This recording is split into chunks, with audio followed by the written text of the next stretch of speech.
So, distinguished Senator Wadada, your personal explanation is very well noted.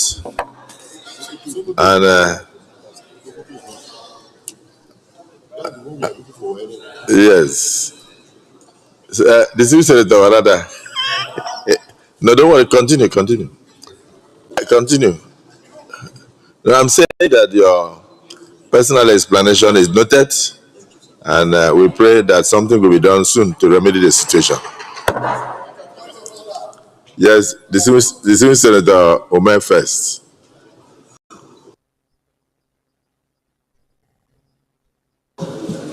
Thank you, Mr. President. My name is Senator Victor OFR. I represent Anambra Central Senatorial District. Mr. President, my point of order is 42, personal explanation. If you permit me, I'll read. Mr. President, do I go ahead and read? Please proceed. Yes. By the indulgence of the Senate and the leave of the President of the Senate, a senator may make a personal explanation, although there may be no question before the Senate, but no controversial matter may be brought forward, nor may debate arise upon the explanation. The terms of the proposed statement shall be submitted in detail to the President of the Senate when his leave to make it is sought. Mr. President, I've approached you this morning with the details of my point of order on personal explanation. With leave, do I proceed? Please proceed. Thank you, Mr. President. Distinguished colleagues, yesterday, this Senate approved the President's request for approval for the borrowing plan for 2025-2026 and going forward. In that request, Mr. President, one critical thing that I've always canvassed for in this Senate, with motions upon motions, was the need to reconstruct the Eastern Rail Line by the federal government of Nigeria. I recall that in one occasion, 35 senators in this chamber co-sponsored one of such motions. And Mr. President, in each occasion, you have always expressed the need to consider the motion and the prayers. And the prayers have always been approved.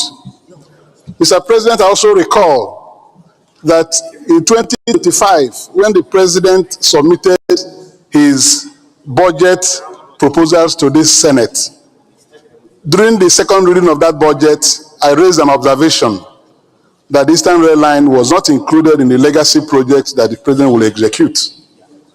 I recall that the DSP presiding that they told me to wait for the breakdown.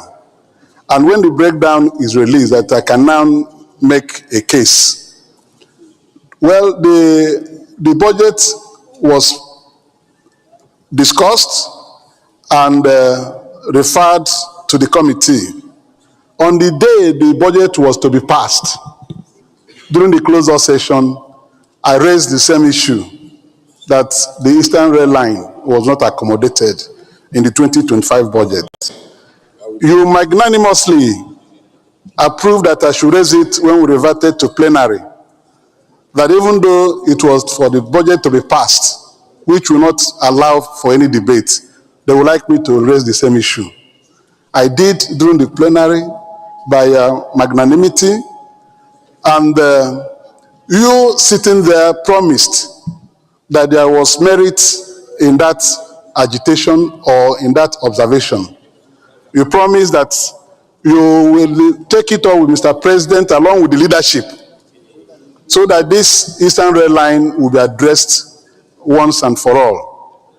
I was just for happy, Mr. President, that when the request for $21 billion loan was submitted to the Senate, the Eastern Rail Line was now accommodated. $3 billion was provided for the reconstruction of the Eastern Rail Line. And yesterday, the Senate during the session approved the request. It now paves way for that Eastern Rail Line to be reconstructed. I feel so happy about this because I have always canvassed here that anything we shall do in Nigeria, we should carry parts of Nigeria along. This Eastern Rail Line that has now the prospect of being reconstructed will be a very good development, particularly in line with the sentiments of the people of the Southeast Zone. So on this note, I want to thank Mr. President, who has promised that he will do this during his visit to the Southeast in January 4th precisely. Our stakeholders raised the same issue with him, and he promised that he will address it. So in keeping with this promise, this cry of the people of this zone, and indeed all the users of the Eastern Rail Corridor, starting from to Medjugorje, including Bauchi, everywhere, they are now happy that this is going to be done. So on this note, I thank Mr. President, and also thank you, Mr. Senate President, for joining me in leading this struggle on behalf of the people using this corridor. Thank you very much, and may God bless you. Thank you. Yes, I believe strongly that the voice of the people is the voice of God. God appreciates the efforts of the President, and I thank you for thanking him. I'm particularly coming from you, because sometimes when I look at television, I see some incoming members of the ADC, and I know that I saw you attend the meeting once or twice.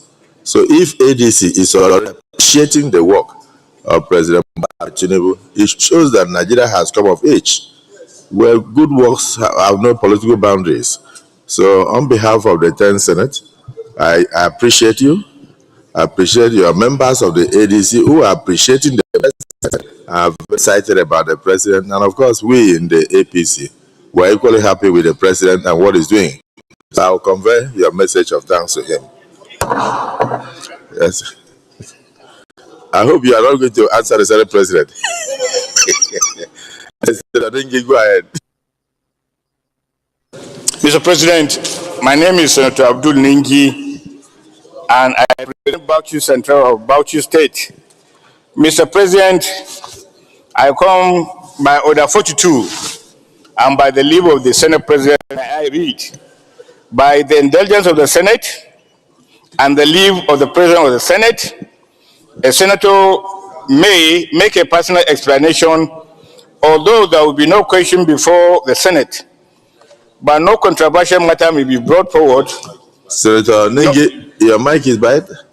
42. Is your mic bad? It's on. Your microphone. This is my seat? No. Oh, okay. That's my seat. It's my neighbor.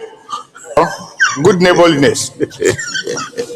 So the Senate, that house, the terms of the proposed statement shall be submitted in detail to the Senate President when he leaves to make it a thought. Mr. President, I discussed this morning with you about the very elaborate, powerful performance of the Super Falcons of Nigeria.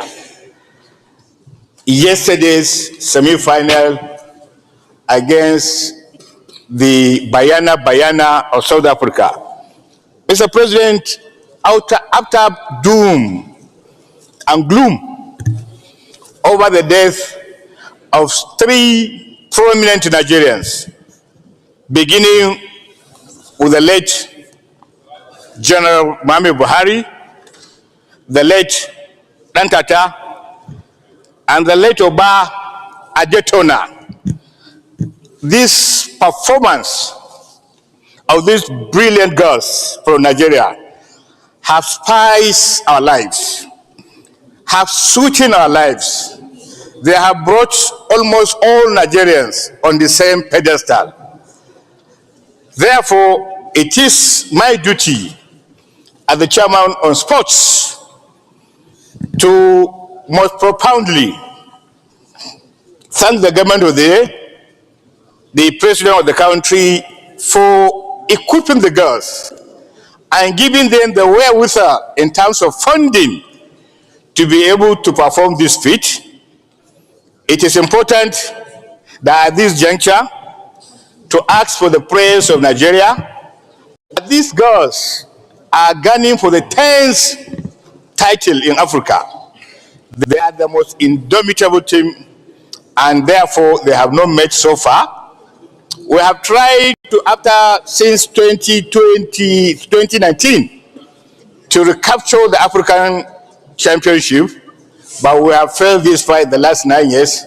I thought Saturday will be an opportunity for the girls to capture this 10th title in Africa, which is very unprecedented. The next country that captured this tournament, they have only two times. That was South Africa.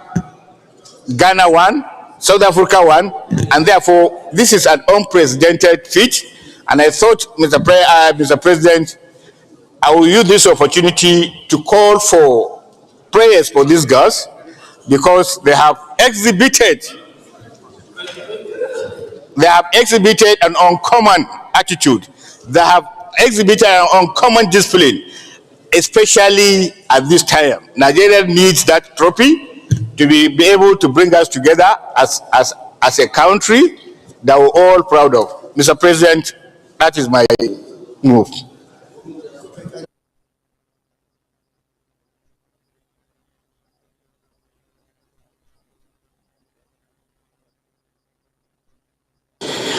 Also to say, the Deputy Senate President Club has also gained promotion.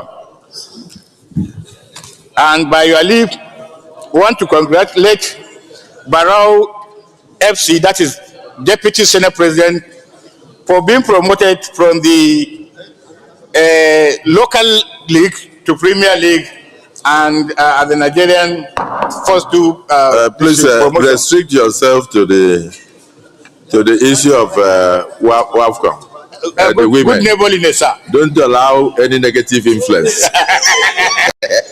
But otherwise, I'll mention girls like Pabio FC that defeated Gateway Games of Ogun State by 3-0 just last week. So don't go there. Don't go there. But your point of order is noted. Let me join you, distinguished Senator Nengi, to congratulate our girls for the very scintillating performance that led to their qualifying for the finals of the African Women's Championship in football. Indeed, it was one of the very rare moments that I watched football. I was very excited because you know how it is with international competitions. People hardly give Nigeria a chance. So when that golden goal came from outside the 18, and there was a lot of confusion, the goal just went on its own, guided by the angels until it entered inside. I was very excited. Indeed, both the Nigerian team and the South African team, all of them were confused. So I know that God will guide them as they play the finals. And like you suggested, it will be good for Barrow FC and girls like Barrow FC to lead a strong delegation for the band finals. This is something under you as chairman of sports. You were determined, and you told me that you were for many years in charge of the Hockey Federation of Nigeria, and that your passion for sports will change the dynamics of sports in Nigeria. So this is already happening. So I must congratulate you as chairman of the Senate Committee. I just wish to add, I hope the President and Commander-in-Chief will be able to make you the head of delegation to Morocco on Saturday. I so pray. The Commander-in-Chief cannot be directed. He's in charge. But your prayer is noted. Thank you so much, and congratulations to Nigerians. Yes. Any further? Otherwise, I have a very important assignment to perform now. But is there any other point of order? No. This is strange and interesting. Okay, so distinguished colleagues, I'll just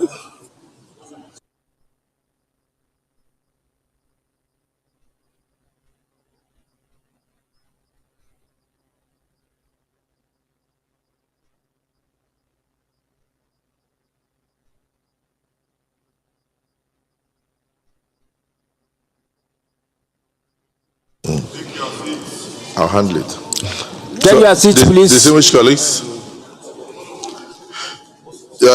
for the correspondence from Mr. President's request for confirmation of appointment of a commissioner of the Nigerian Law Reform Commission, in accordance with the provisions of Section 2.1 of the Nigerian Law Reform Commission Act 2022, I'm pleased to present for confirmation by the Senate the appointment of Professor Yusuf Mohammed Yusuf as Commissioner of the Nigerian Law Reform Commission.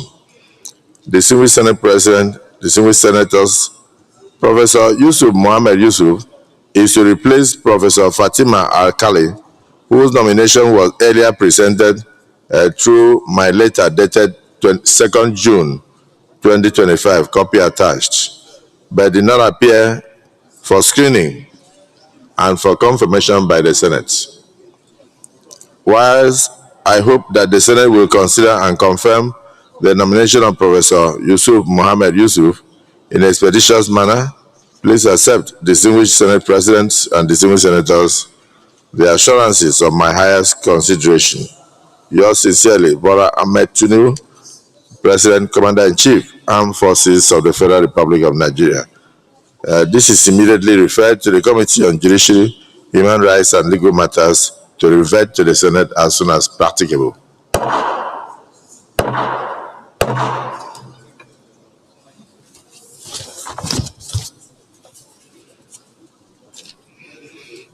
Now, for one of the most important items of the day, letter of resignation and notice of defection. Letter of resignation and notice of resignation. The President of the Senate, Senator Godswill Akpabio GCON. I know that Olalere would not like this one. That's why he's trying to talk to Sita.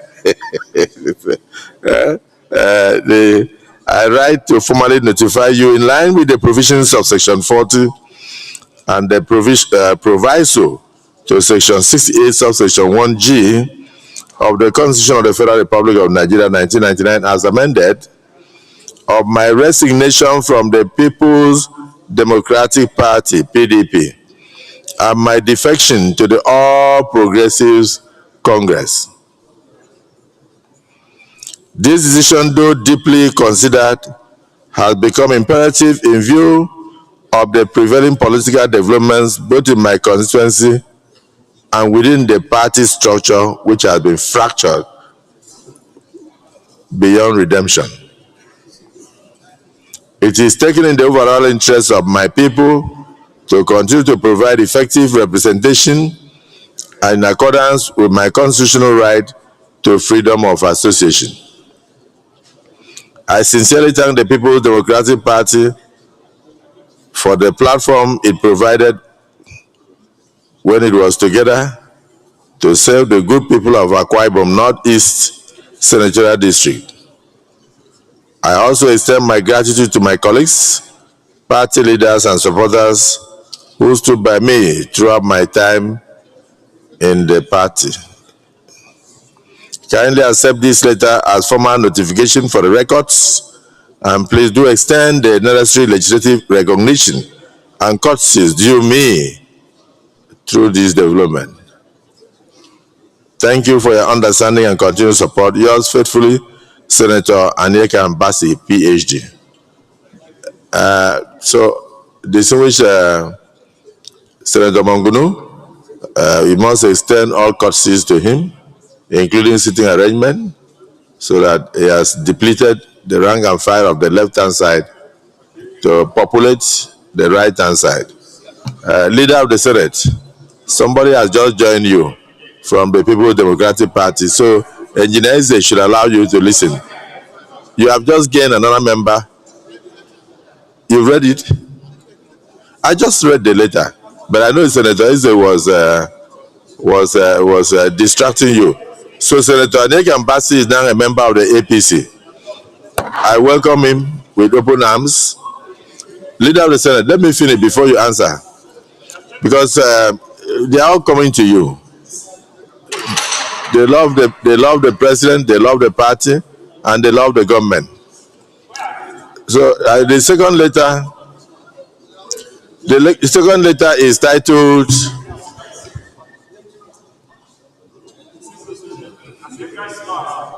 Adaramodo, you are already with us in APC. You don't need to move. So sit. Senator Alfasi. No, okay, but I'll come to that. Now, this second letter is dated, the earth has moved. I don't know where this really, maybe it's telling the truth. I write with a deep sense of responsibility to inform the President of the Senate of my political realignment from the People's Democratic Party to the All Progressives Congress. This development has come after a range of consultations with my constituents following the switch of even my state governor, Pastor Omoeno, to the APC, and the need to strengthen collaborations to develop my senatorial district and the larger Akwa Ibom state. I thank the People's Democratic Party, though fractured, for providing a power valve for me over the years to serve my people in Akwa Ibom state in several capacities. I will certainly recall my relationship with the party and my humble contributions within my own space to its near apotheosis before a set of complications precipitated its descent. This English is good. Politics is a game of interest, and if I may add, circumstances.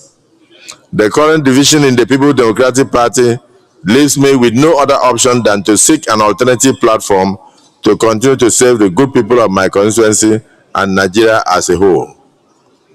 Despite the switch, I look forward to working with my new party, party men and women in the All Progressives Congress, and indeed the Senate, as well as well-meaning Nigerians in the pursuit of ideals that have always inspired my political odyssey. Within the bigger picture of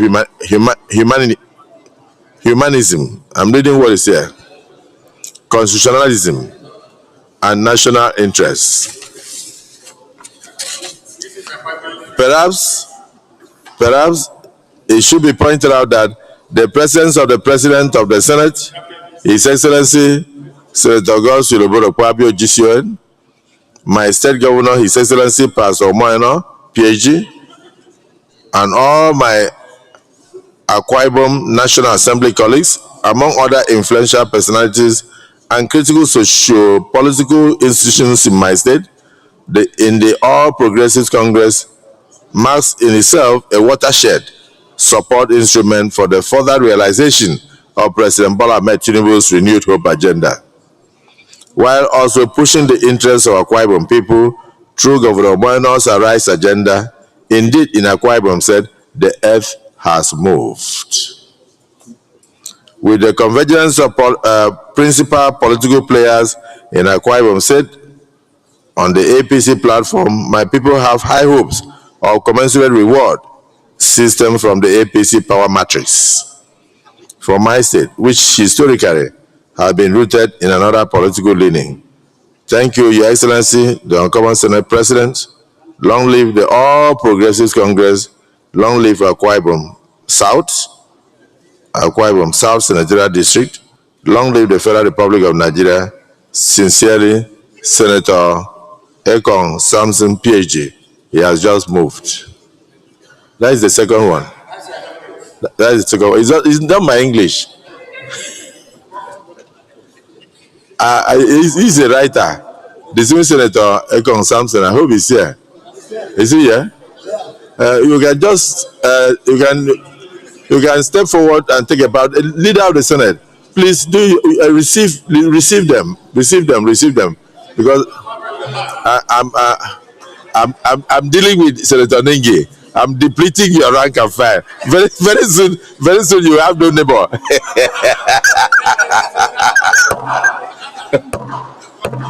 So on behalf of, just before the point of order, on behalf of the All Progressive Congress, I want to sincerely welcome our colleagues. Thank you to the All Progressives Congress, and to note that yes, indeed, this cannot be the end. Yes.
Distinguished senators, take your seats.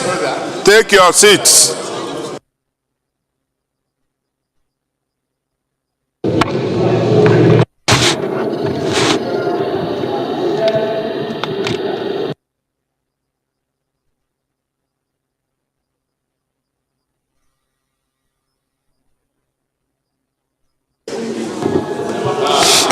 Distinguished colleague, please resume your seat. Very distinguished senators, I know that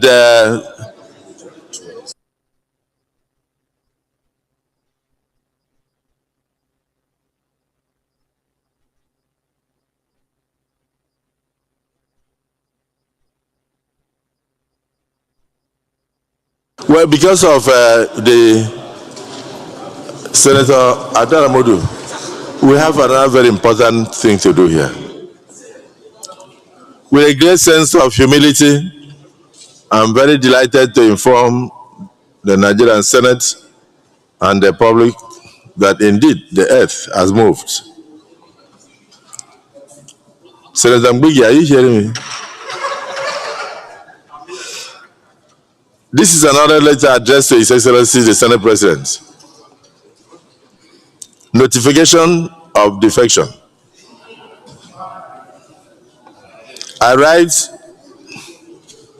to notify Your Excellency, the President of the Senate, and the Senate with great enthusiasm to express my keen interest and my decision to join the All Progressive Congress. As a passionate ranking senator of the Federal Republic of Nigeria, I firmly believe in the principles and values that the All Progressive Congress oppose, and I am eager to actively contribute to the betterment of our dear country and my constituents. And of course, the incoming victory of President Bola Ahmed Tinubu, GCFR, come 2027. For some time now, I have closely followed the renewed hope agenda of the President Bola Ahmed Tinubu, GCFR, and I've been very impressed by the President's commitment and dedication to the implementation of the renewed hope agenda. The agenda emphasizes on inclusivity, environmental sustainability, education, and social welfare that resonate deeply with my personal beliefs. No weapon fashioned against this microphone shall prosper. The agenda emphasizes on, is there? Distinguished colleagues, Deputy Senate President, Leader of the Senate, there is an appeal here that in view of what is happening now, that you may wish to move for a relevant section of our rules to just permit the National Secretary of the All Progressives Congress to step into the chambers as a stranger for a few minutes. So move a motion to that effect.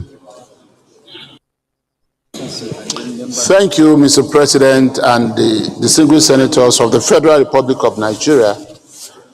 Mr. President, aware of the importance of what is going on to the APC as a ruling party, and equally aware of the desire of some of our colleagues in the House of Representatives who are members of APC, who would also like to be a part of it, all led by the National Secretary of APC. I'm standing to move that the relevant provisions of Order 12 on floor privileges be suspended to enable us admit strangers into the chamber. I so move, Mr. President. Distinguished Deputy Senate President.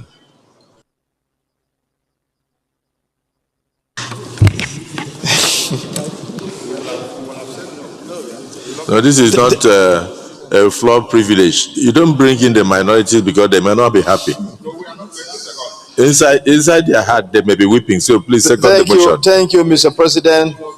Barrow Jibrin, I stand to second the motion. Thank you. Ably moved by the leader of the Senate. I so second. Thank you. Distinguished colleagues, the motion has been moved and seconded. Those in support that we allow strangers briefly into the chambers to complete this ritual, say aye. Those against say nay. just the ayes have it.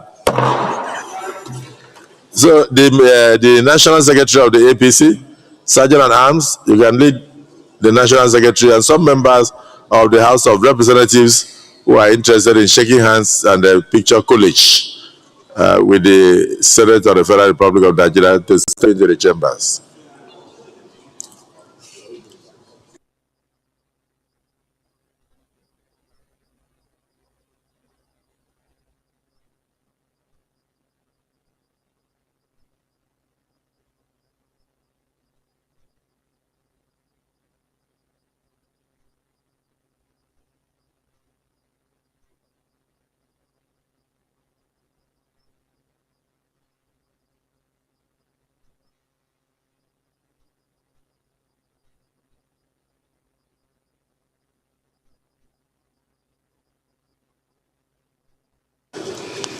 Distinguished colleagues, with humility, I welcome distinguished Senator Adebola Bashir, the National Secretary of the All Progressives Congress, and our colleagues from the House of Representatives, including one of the youngest members of this House, the young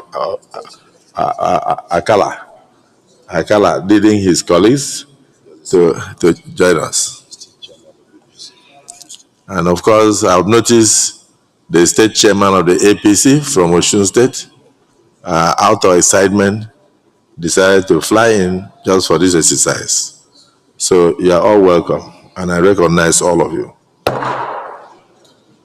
So in that case, I won't go too much into the letters because for the necessary speed, but the summary of it is that the writer has actively participated in various community-driven initiatives, social campaigns, political campaigns, and public awareness events that align with the core values of the All Progressive Congress. These experiences have fueled his decision to join like-minded individuals and elected representatives to drive positive change at both the local, state, and national levels.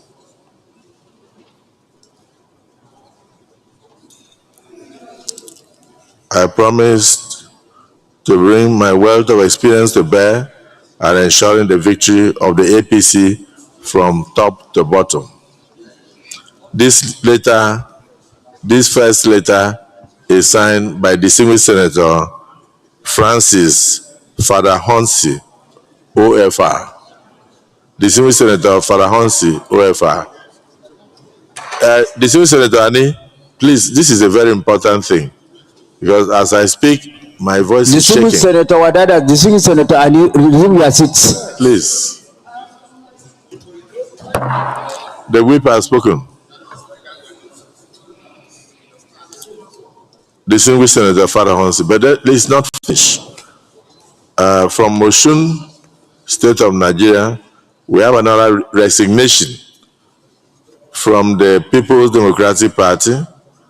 With deep heart, I submit my resignation as a member of the People's Democratic Party, effective immediately. This decision has not been taken lightly, but I feel compelled to do so due to the unresolved internal crisis, various litigations and cases, and lack of leadership at the apex of the People's Democratic Party. These issues have led to widespread disaffection and mistrust among members, making it very challenging for me and for all of us to effectively serve our constituents. The people of my hometown, my senatorial district, and the nation at large cry out for dividends of democracy, infrastructural development, education, and good health, and of course, employment opportunities, which today the fractured People's Democratic Party cannot provide. As a senator, I am committed to representing the interests of my people, but I can no longer do so under the current circumstances of violence, mistrust, and lack of leadership. Reasons for my resignation: unresolved internal crisis, the party's inability to address internal conflicts, which has created divisions, mistrust among all and sundry. Litigation, the numerous court cases involving party members have tarnished the party's image, disrupted its core mission, and fractured the umbrella. Lack of leadership. The absence of effective leadership has hindered the party's ability to articulate and pursue a clear vision. Factionalization of the party.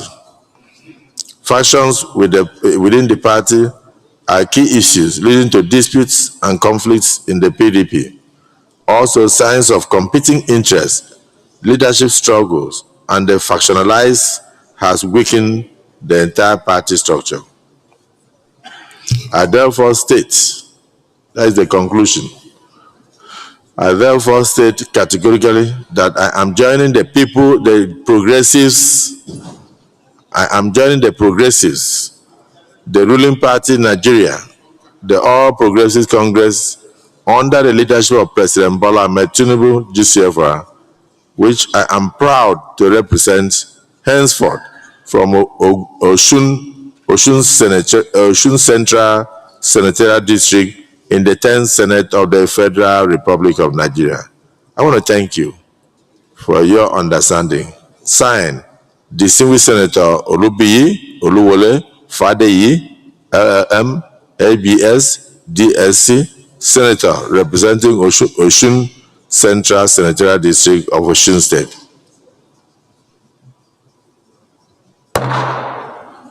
Leader of the Senate, with this letter and without much ado, I want to congratulate the representatives of the All Progressives Party, our very distinguished Senator Bashir, the National Secretary, for what has happened here. Before you came, I read out numerous letters from the opposition joining the APC.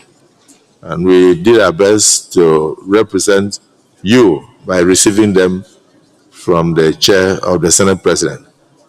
May I now invite you to join us in the Fruity College. And distinguished APC leader of the Senate, can you please bring your people forward so that they can go to the right place?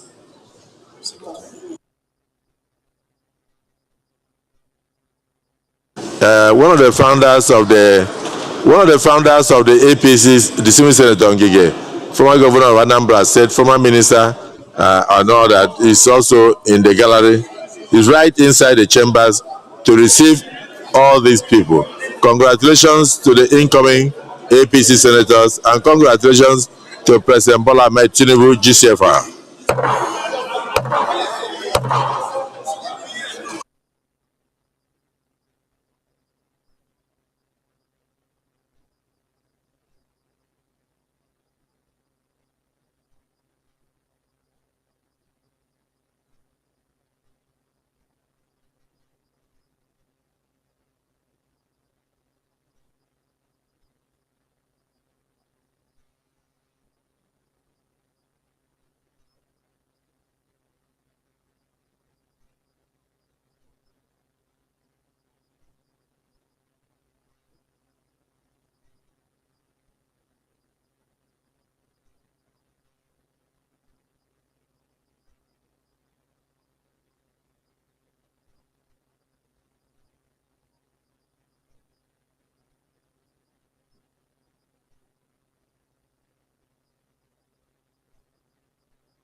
Call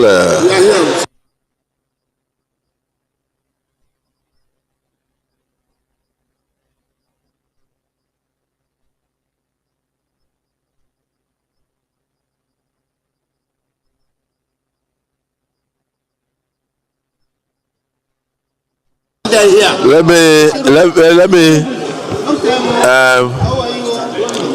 the senior senator, may please go back to your seat. You are not allowed to come here. Where is Wadada? Senator Wadada. Senator Wadada. Moving from seat to seat will not help you here. The senior Senator Ngige. Senator Ngige, GSM, please come and join us to take picture. Leave Wadada alone.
Take your seats. Take your seats. The vection is over.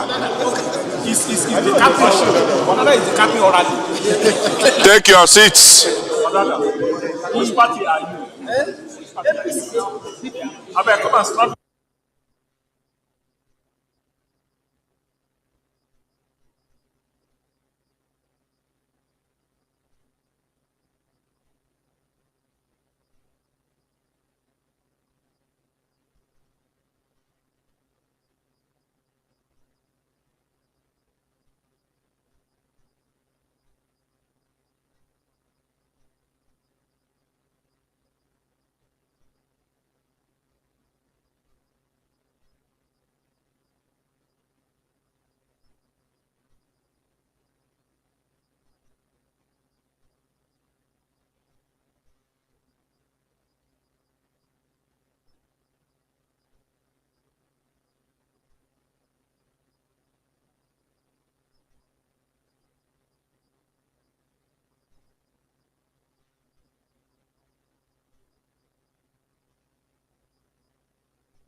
No, they wait. Already? Yes. Because they said it in September. Members of the House of Reps, that our strangers, they are taking pictures. I'm taking pictures. They are taking pictures. Please take your exit. We have been on this for 30 minutes. Don't overstay your welcome. Take your Don't seats. overstay Take your your welcome. seats.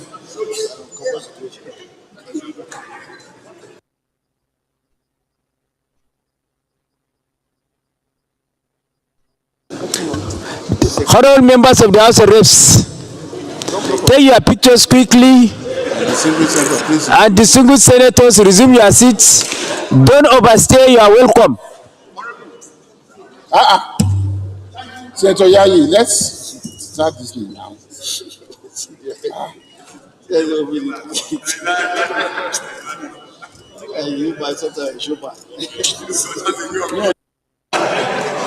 You can now take your seats. You can now take your seats. Senator Fadey, former PDP, you can take your seat.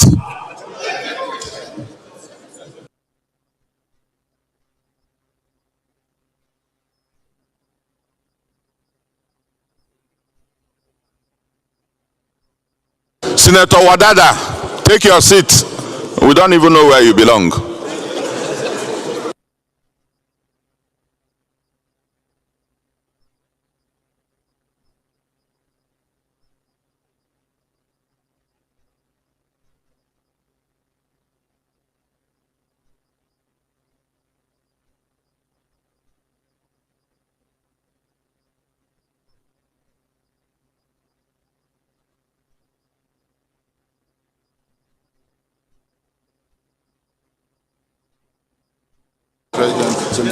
The chamber is ready, sir.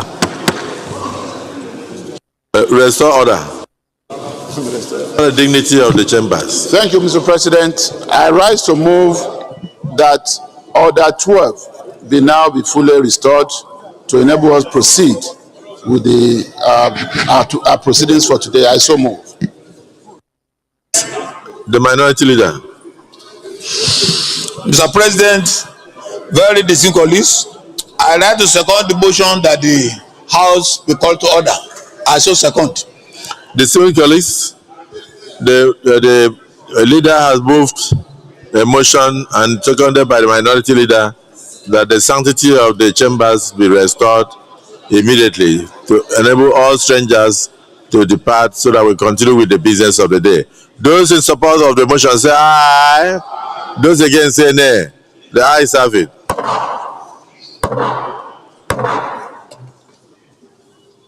Yes, Leader of the Senate.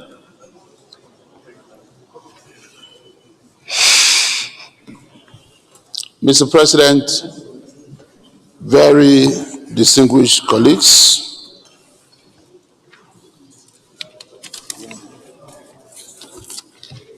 I want to state once again that this is democracy at work.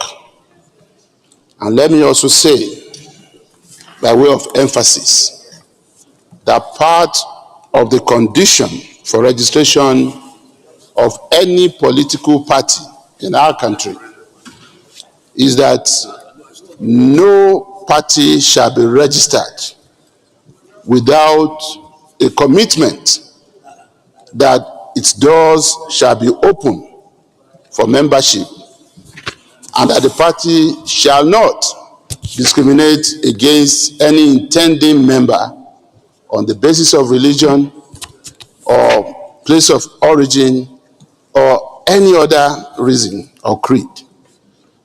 The APC, as a registered political party in the country, complying with that law, has left its doors open to all intending members and stakeholders in Nigeria who wish to join the party.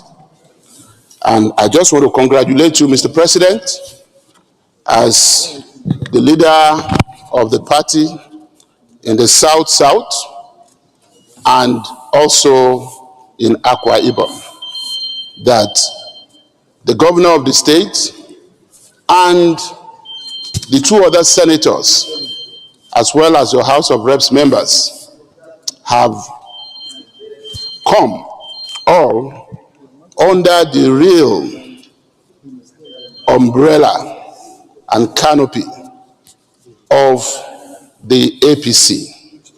I also want to congratulate our party and the President of the Federal Republic of Nigeria, who is the leader of the party, that Osun State has also produced two senators of the Federal Republic of Nigeria out of the three senators, as well as members of House of Reps joining the APC. For us, this is not about number. It is about further reminding us that we have a very serious job to do, and the fact that stakeholders within and outside of Nigeria remain committed to the ideals of the party. We realize the implications of this and the consequences of this development, and the party will continue to re-engineer its own philosophy and its activities and do everything possible to ensure that we take Nigeria to the next level. Mr. President and very distinguished colleagues, members of APC, I just want to congratulate you all again and say that we are not taking this for granted. And having said that, Mr. President, I want to say that the first order of the day is a motion standing in my name on the demise of the former President of Nigeria, His Excellency General Muhammadu Buhari, GCFR. And Mr. President, with your permission, I wish to move the motion. Proceed. Thank you, Mr. President. Just allow you have already, yes, go ahead, proceed. Mr. President and very distinguished colleagues, demise of General Muhammadu Buhari, GCFR, former President and Commander-in-Chief of the Armed Forces of the Federal Republic of Nigeria. The Senate notes with grief that as the nation mourns the loss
President Buhari attended then in his capacity as the military governor of Northeastern State.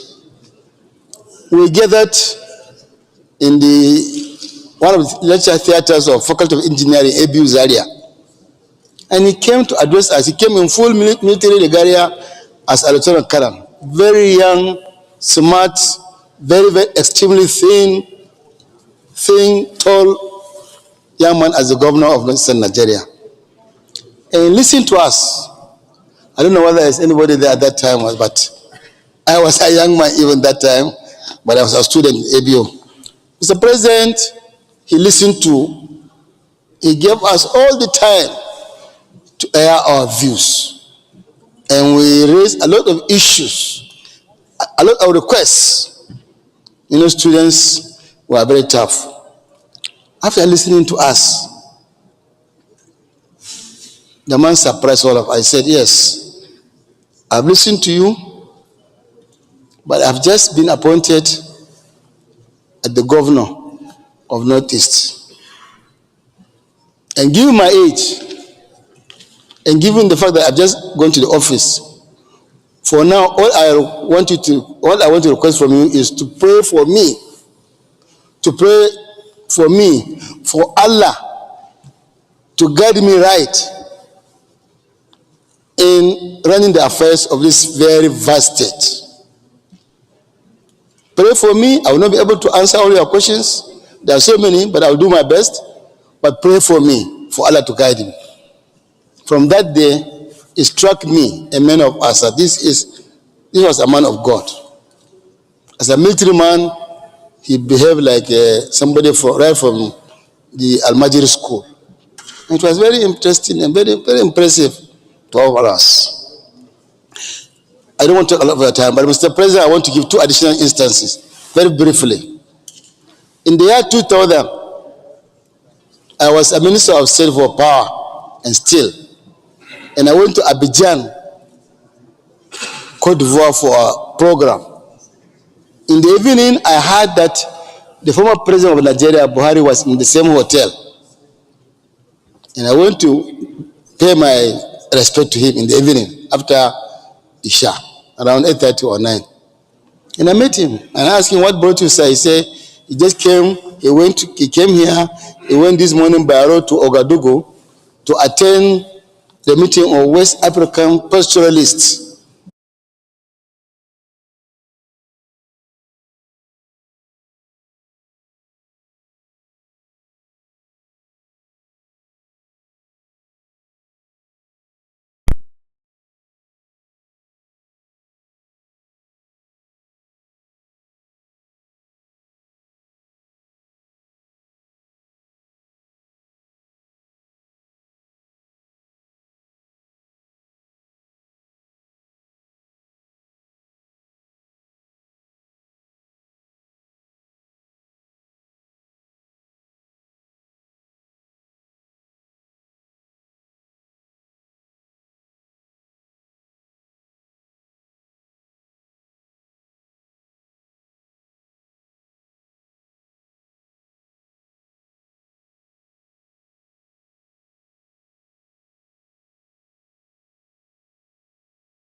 to say one or two things. So just 10 seconds, then you stop. My greatest honor, sir, was when President Buhari sent for me and asked me to fly official aircraft to Turkey to represent him before the president of Turkey. So once upon a time, I went to Turkey as if I was president of Nigeria.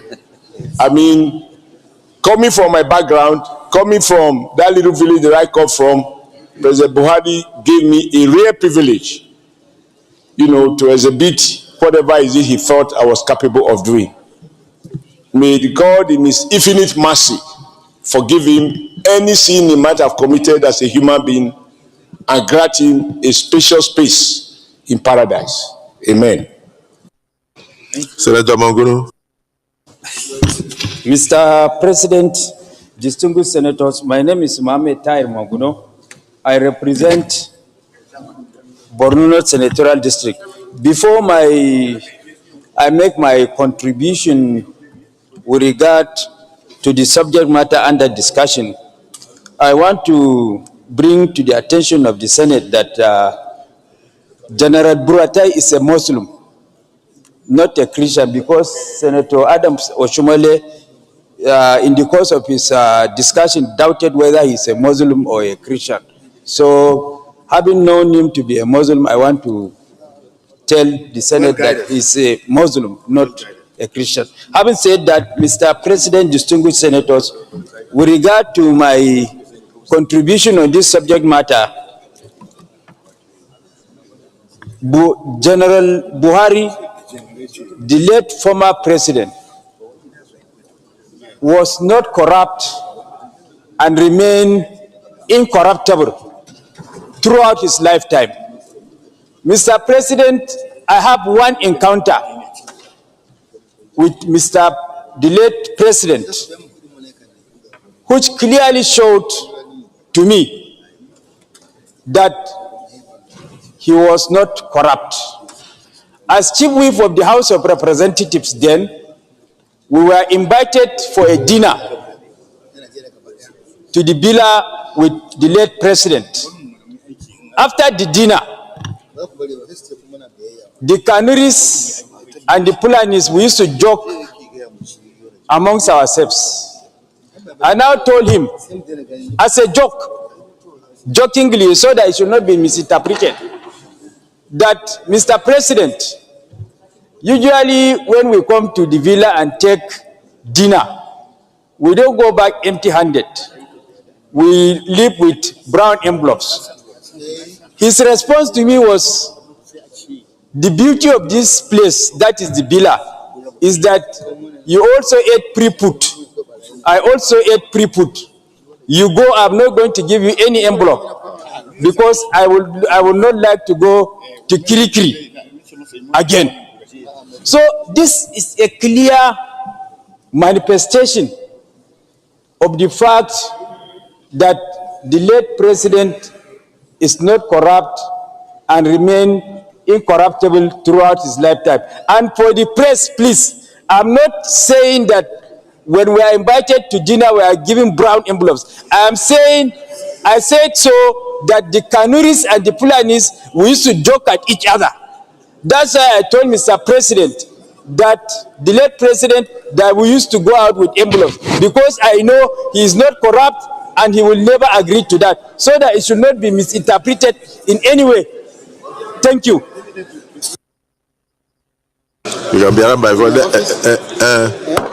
Let me say, distinguished Chief Whip, we should not bring any controversial, sit down. We shouldn't add any controversial thing. Just 1 minute. You know why I'm saying that?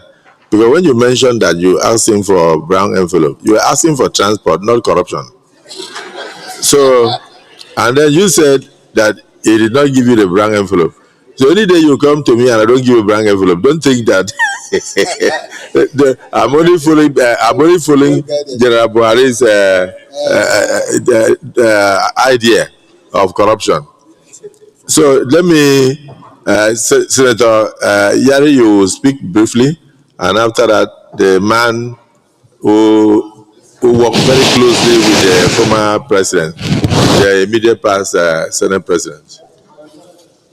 Thank you very much, Mr. President, for this privilege.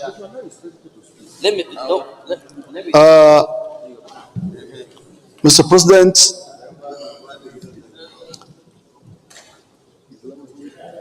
let me use this opportunity to thank you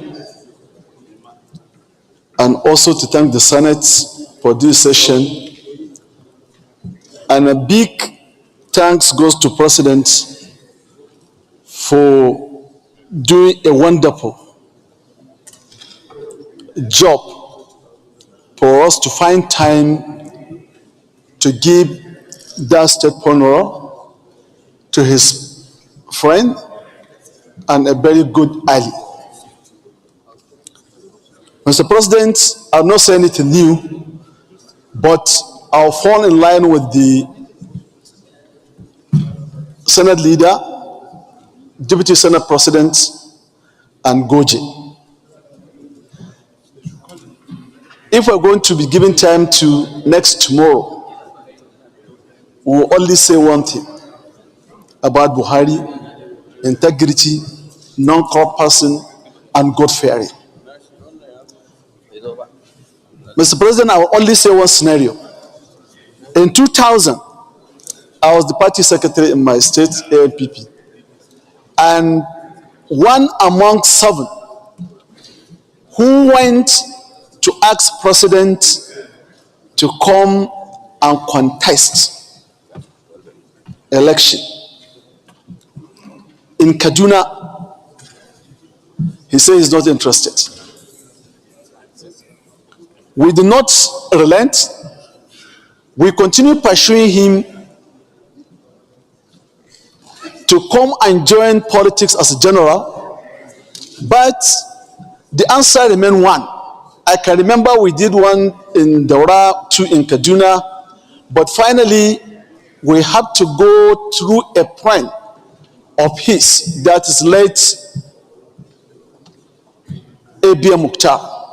May his soul rest in peace. Buhari gave us appointment in 2000, in 2000 November.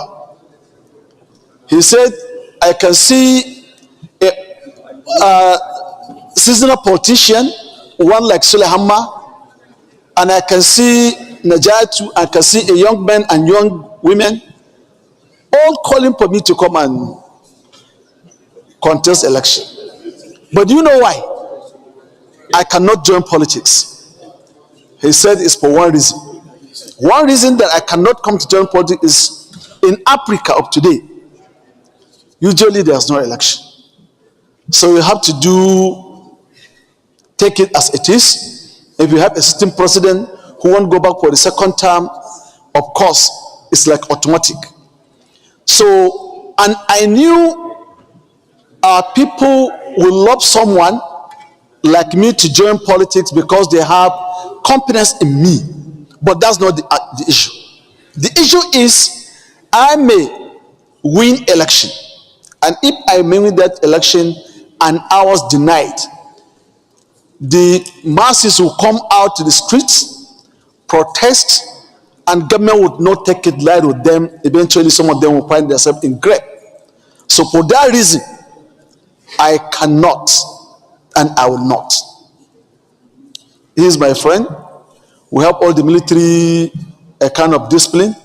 So therefore, gentlemen, Suleyman and others, please give me a break. So until 2001, he said a group of Malams and other clerics met him and said, if people are asking you to come and do something and you deny them, there may be a time where God will put it in your heart that you want to do it, and they will turn their back to you, against you one day. So you have to answer this call. Then he has not forgotten someone else and said today, because of so many calls, he now agreed that he is going to join politics. But you should understand one thing. Politics cannot go on without funding. As he is relying on his pension and no more. So if any other person looking at, maybe he's there because he has been chairman PTF, he hasn't has anything but what he's going to pay his family. The point I'm trying to put in here is what Goje says. One, people are calling you to come and contest, but you are thinking of your people, that they should not be killed so that the blood of them will be on you. So automatically, all we are going to say here in a long time, on a short time, Buhari is a God-fearing person. What all we shall do is to continue praying for him. May Almighty God shall accept him to his Jannah, and may he forgive him all his shortcomings. And for us sitting down here, we should think of more especially those that are there, where Mr. President is holding his right hand and looking at what's going on to his friend. Not that each and every one of us, one day, long, short, medium term, we are going to be there.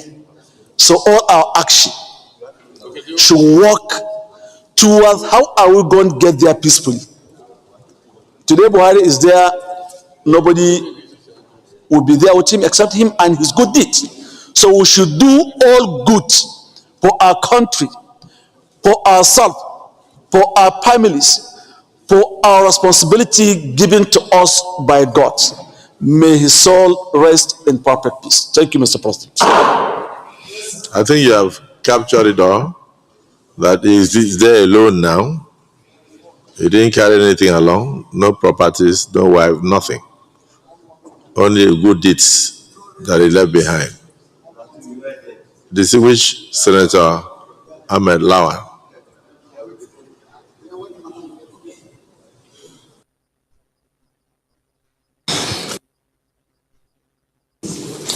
Mr. President, very distinguished colleagues,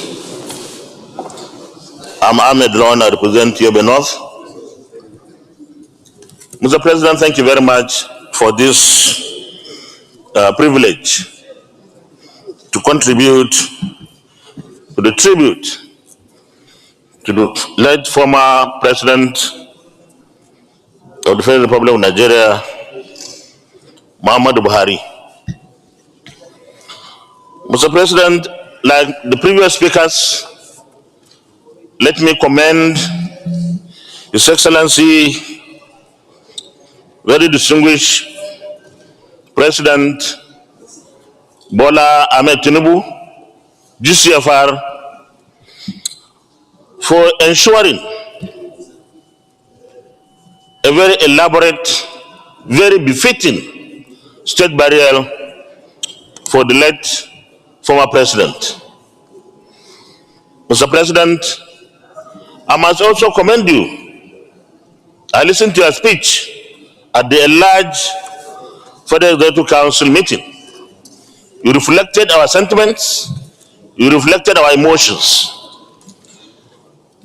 Mr. President, like we have mentioned before you called me, that I worked very closely with late former president. And that is true. And that is going to be the main focus of my tribute. You recall, Mr. President, because you are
people. Sometimes you get unintended consequences. That is the time when the president needs everybody, not people to start running away. For how long? So we continue to give all the support that we need to give the present leadership of the country, because I believe that we will soon come to the end of the issues that today afflict us. May the soul of the late former president rest in perfect peace in Al-Jannah al-Firdaus. Surely Nigeria and indeed Africa has lost a gem, a rare gem. He was a man of God, like everybody said, a man of integrity, is to say the least, and we believe in him. By the grace of God, at the end of the tenure of this administration, we would be also celebrating our president and possibly working for better Nigeria and getting the president back to continue to ensure that he makes Nigeria the greatest that he thinks and we want and the Nigerians need. Thank you very much, Mr. President. Thank you. Thank you. Well, for all of us who listen to the Senate President Emeritus, he has enumerated most of the achievements of the 9 Senates under his leadership, and he even documented some of them, and so we have a template to pursue to beat that record that you were able to set. And I must also commend you that under your leadership, that was a time that the Senate enjoyed very cordial relationship with the presidency, to a point where even in terms of constituency projects, they were funded 100%. And that showed the fact that you really established a good relationship. Yes, when you hear about stories of Robert Sam, that should not worry you, because people do not understand that what we give to senators here, we give them the order book. We give them the rules of the Senate after they are sworn in. We don't, and then the Nigerian Constitution, we don't give them boxing gloves. So nobody is expected to come here and fight with the executive arm of government. We are expected to come here, scrutinize, oversight, and then bring out, distill, like we did with the tax reforms, and bring out provisions that will best suit Nigeria. And I think that's what you were doing. So discard all those stories of Robert Stamp. And I commend you, particularly restoring the idea of ensuring that Nigerian budget was passed on time. If you notice, when we were together in the 8th Senate, we used to keep budget up to July. So without passing the budget by July, because there was so much tension and conflict with the leadership of the National Assembly. But when you came in, all that became a thing of the past. We started having budget on time, and by January, the budget will kick off, so it could end in December. So we are keeping to that, and this 10th Senate has been alive to that responsibility so far, and I believe we will keep going for the benefit of Nigerian people. Thank you for your tribute. May soul rest in peace. Let me add a voice before I briefly step aside. Deputy Senate President, you were there in the chambers when the President had a valedictory session for late President Muhammadu Buhari. What we are doing today, Nigerians may not understand. We started by adjourning the National Assembly for 1 week, particularly the Senate for a week, in his honor. We said that he has served Nigeria, he woke up Nigeria. Nigeria was part of him. He grew up serving Nigeria from his youthful days to his adult years. And so on his demise, we immediately closed the activities of the plenary and the National Assembly for 1 week in order to honor him. We even had to postpone the constitutional sitting of the Northwest Zone to enable all our colleagues in the Northwest Zone to participate in the various ceremonies. And then today, we felt that we should use today again to commend the President of the Federal Republic of Nigeria, President Bola Ahmed Tinubu, GCFR, for the very wonderful tone setting of how to honor a leader who has served the country well. And the whole country is very proud of what this administration has done in the way and manner President Bola Ahmed Tinubu was honored and was buried. And you can see, even from President Buhari's President Buhari was honored and buried. And distinguished Senator Nengi, you also observed that President Bola Ahmed Tinubu will not be forgotten for what he did during the burial ceremonies of President Muhammadu Buhari. So, in the Senate, we are also determined to ensure that in our books, the record says that we also had this valedictory, despite all said and done, to record some of the good deeds that a man did while he was alive. I want to mention one that I forgot. Senator Oshumole, I think maybe he has stepped out briefly. Yes, there was something that Senator Oshumole said. That aspect of him, we all talk about integrity, but there was an aspect of President Buhari that Nigerians did not know, and that was the aspect of his compassion. I was in his office one day, and he wanted to assign a minister to another ministry. So he showed me the copy of the letter, and then he now said, "Oh, I'm sorry. I wanted this letter to go out tomorrow, but tomorrow is Friday. I don't know whether he will like it. I don't want to disappoint his family. I don't want them to be sad. Let them have a beautiful weekend. I would rather give this letter on Tuesday." So he withdrew the letter from my hand. When I stepped out of the place, I started thinking, this is a man who is thinking of the children of the minister, and the minister, the wife, and the feelings. Why would, before a man can consider the happiness of a family, just a letter, it wasn't a letter of sack, it was just a letter of reposting.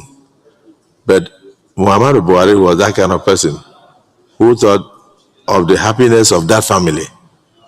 And when he was a head of state, the world saw him as very hard with war against the discipline. But there was a woman that was arrested in Lagos as CMS.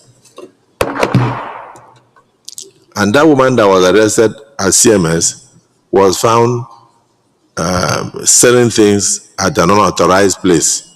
So members of Y were against indiscipline, arrested the woman. The woman had a toddler. So she was weeping and weeping and weeping, and they took her and said they wanted to go, and at that time it was direct imprisonment with small tribunals here and there. Somehow, one of the aides of the late President Muhammadu Buhari mentioned to him what had happened. He sent for that woman, said they should go and bring the woman with a toddler. He asked the woman, "Why were you selling there?" The woman said she was a widow, talked and talked. And he said, "Okay, how many children do you have?" The woman said 3. So where are they? Said they are 2 in Mushi. He said no. He ordered immediately that the children should be registered in school, paid school fees for those children, and registered the woman in a cooperative, and provided funds for the woman to sell in a proper market. And so the woman did not go to prison for disobeying the law. And so stories like that abound in the country, but they are untold. Because like you know, when it comes to leaders and leadership, it is the bad story that sells, the good stories are never told.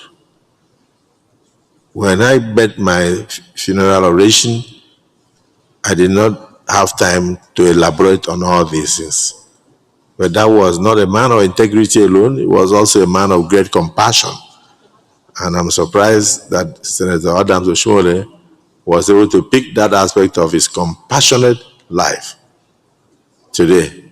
by considering others whilst taking decisions that affected individuals. May his soul rest in peace. Senator Dixon. Thank you very much, Mr. President and my dear colleagues. Henry Siraki Dixon, Bayelsa West. I'll be very brief. But it's a great honor, Mr. President, that you have recognized me to say a word or two about our departed former president, former head of state and former president. In these chambers, looking around, I was the only governor in an opposition party when Buhari was elected and became president of Nigeria 2015. So it's appropriate that you have recognized me to say a thing or two. I would like to begin by, on behalf of my constituents, join all of us in this Senate, the leadership of this Senate, and the president of our country to condole with the entire country, the family, and the Daura Emirate, of which I'm also proposed to be holder of an eminent title. I will still visit there to condole our father, His Highness the Emir, and the Emirate Council. I want to condole all for the irreparable loss that our country has suffered on account of the passing of our dear President and former head of state. There are very few Nigerians who had the privilege and the honor and the mercy and grace that God gave to Buhari to lead and serve a great nation like Nigeria, firstly as head of state, quite a young age, and then later elected democratic president twice, and he served for the full 8-year tenure and retired back home. Very few Nigerians. It's a great honor that God gave him. So our country has been in mourning. I'd like to join you and join all of us in our country by commending the president who led the entirety of the federal government in paying very well deserved respects to our departed president. And by so doing, he has, I believe, set a standard that should be on record as the basic national minimum. I say this because regrettably, our gentleman president, eminent Nigerian leader, and elected president, Alhaji Shehu Shagari, never enjoyed that honor and privilege. We should not go back there again. So I believe that what President Tinubu has done, for which we all commend him, should be recorded as the basic national minimum for our leaders who have served and done their best. We may disagree with their policies, we may even disagree with their politics, which by the very nature of our partisanship, we get involved in once in a while. But we should respect the fact of their service. So the president has done the right thing, and it should be treated as a standard moving forward. Mr. President, there's no doubt that President Buhari lived a life of service. We may disagree with his politics and his policies. I myself disagreed with a number of his policies. When CJN Ononge was removed in the way and manner it did, I assembled all South governors and took a position. President Buhari never ordered any vindictive steps to be taken against us, or me who led them.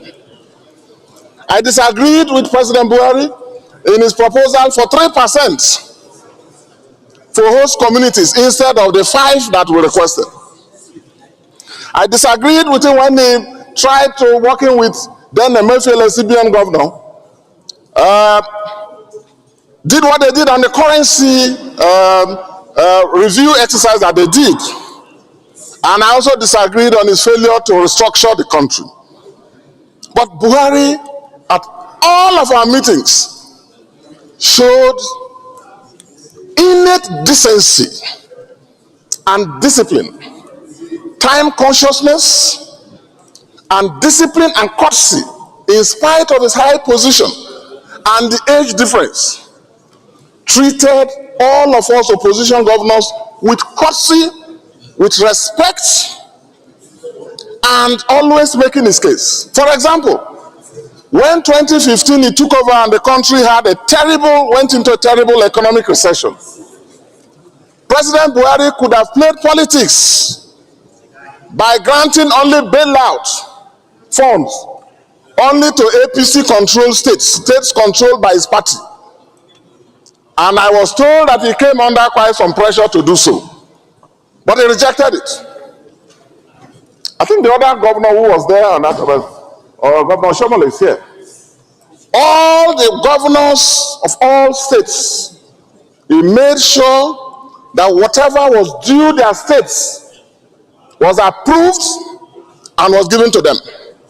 He did not discriminate between PDP states or opposition controlled states and states controlled by his party.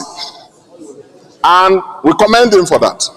Most Nigerians don't know the seriousness of the economic situation that this country went through from 2015 till about 2020 when the recession ended.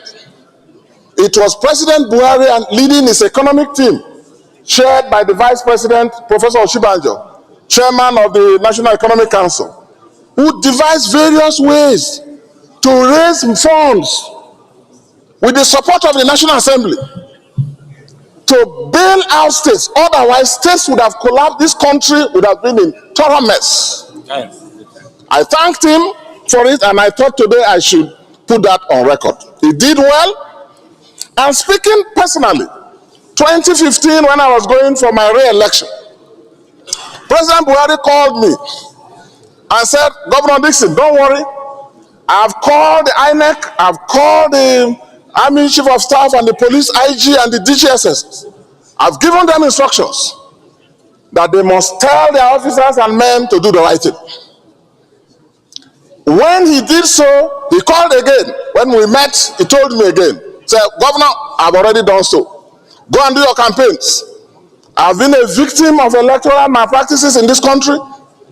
And as president, I don't want to preside over Nigeria and cheat people of their electoral victory. I thanked him. When I got home and campaigned, the elections came. That was the toughest election we have seen in our states, and I don't think there's any state that has seen that kind of election.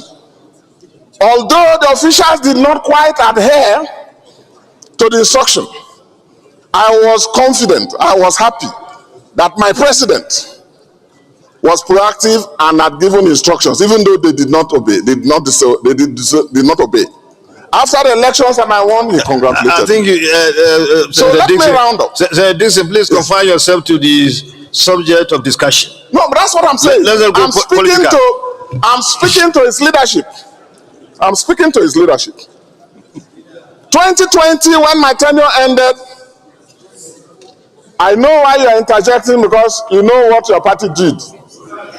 There was a concerted effort to rig me out again in our party. 2020. Leader, you are not listening to him. You heard what he's saying.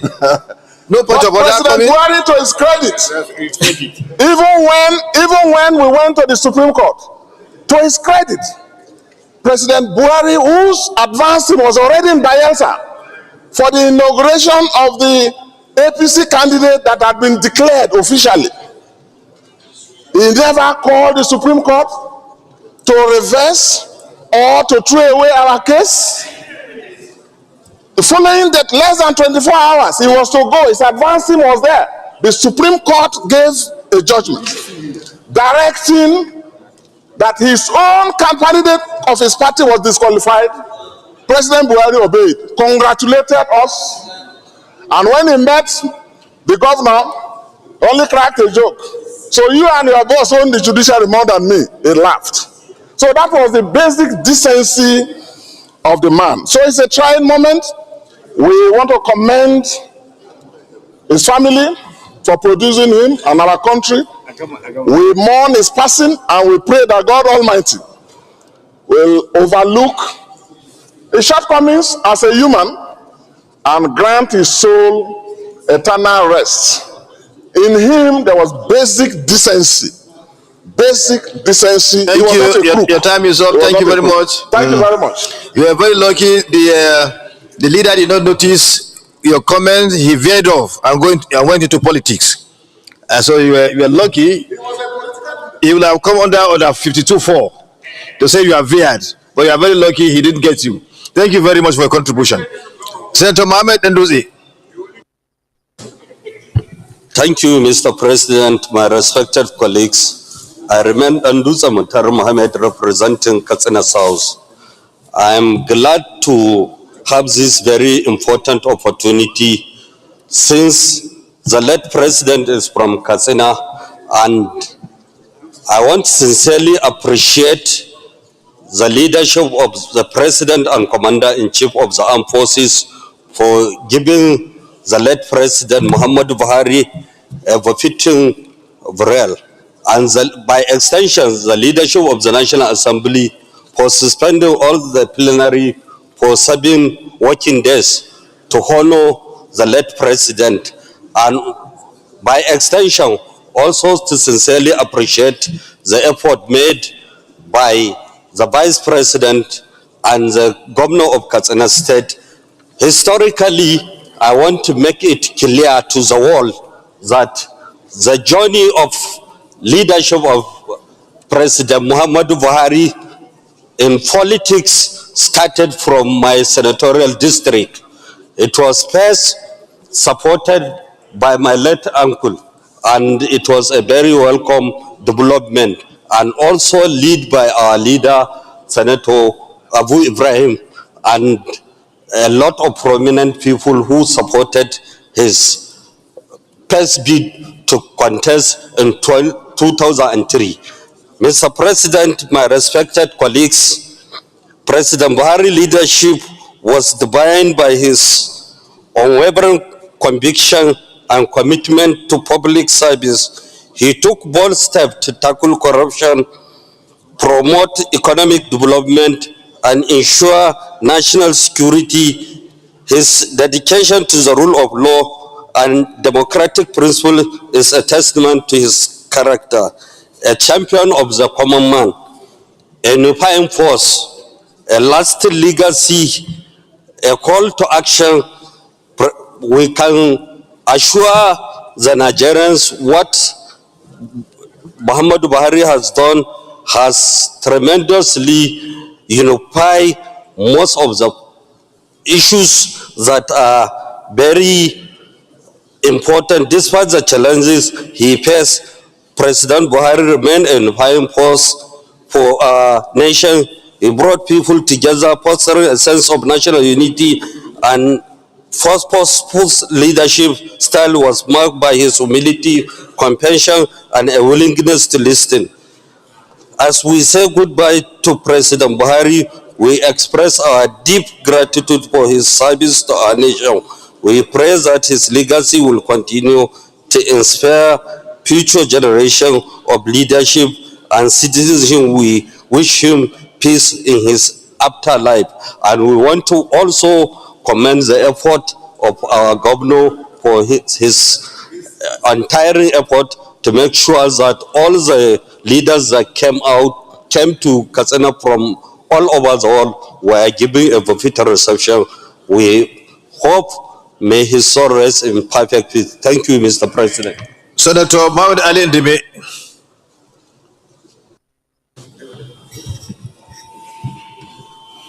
Thank you, Mr. President, and my distinguished colleagues.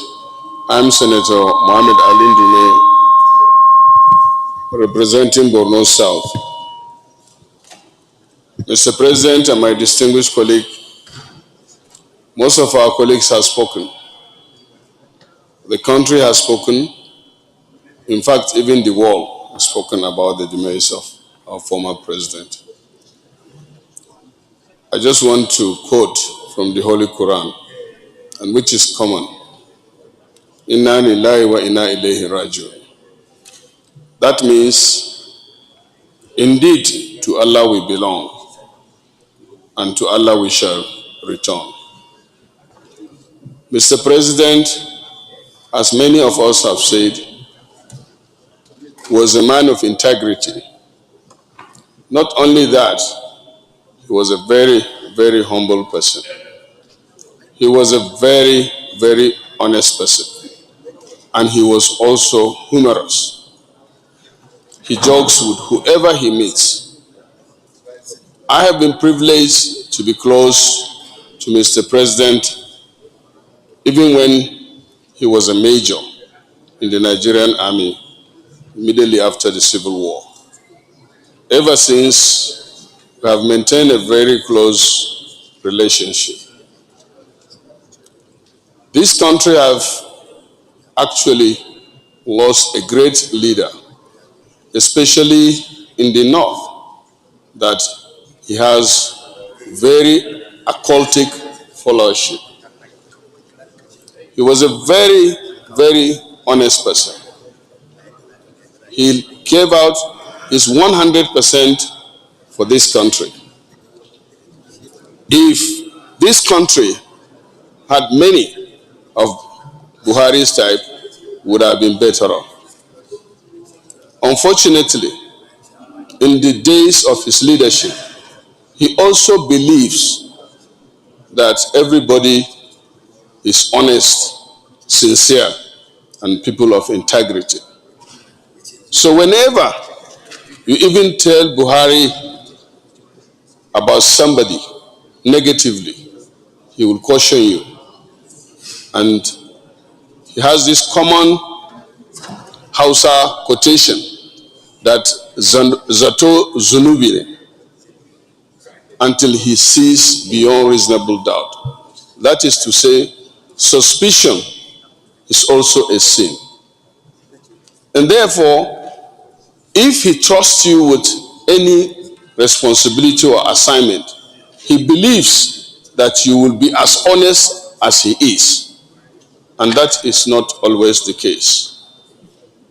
Looking at his life from every direction, you will see that the only lacks or lapses was this his trust belief in whoever he assigns a responsibility. Alhamdulillah, he left a good life, humble life, honest life. And Nigerians, after his death,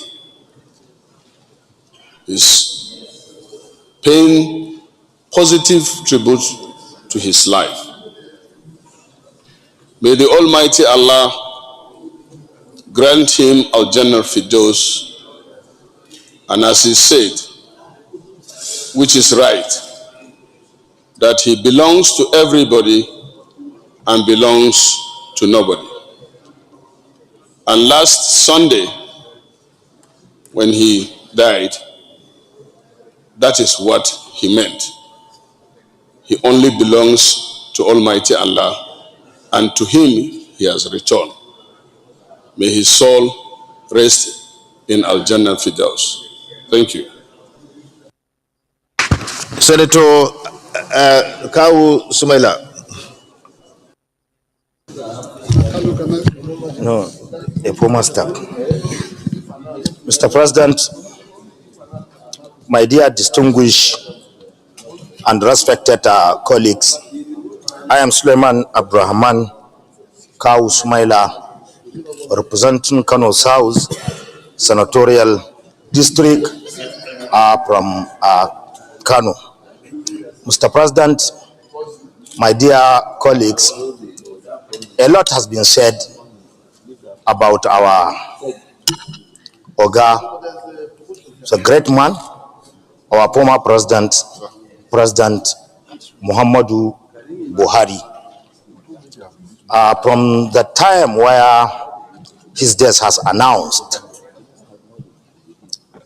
to today, so many people comment on his strengths as a leader, more especially his attribute of leadership.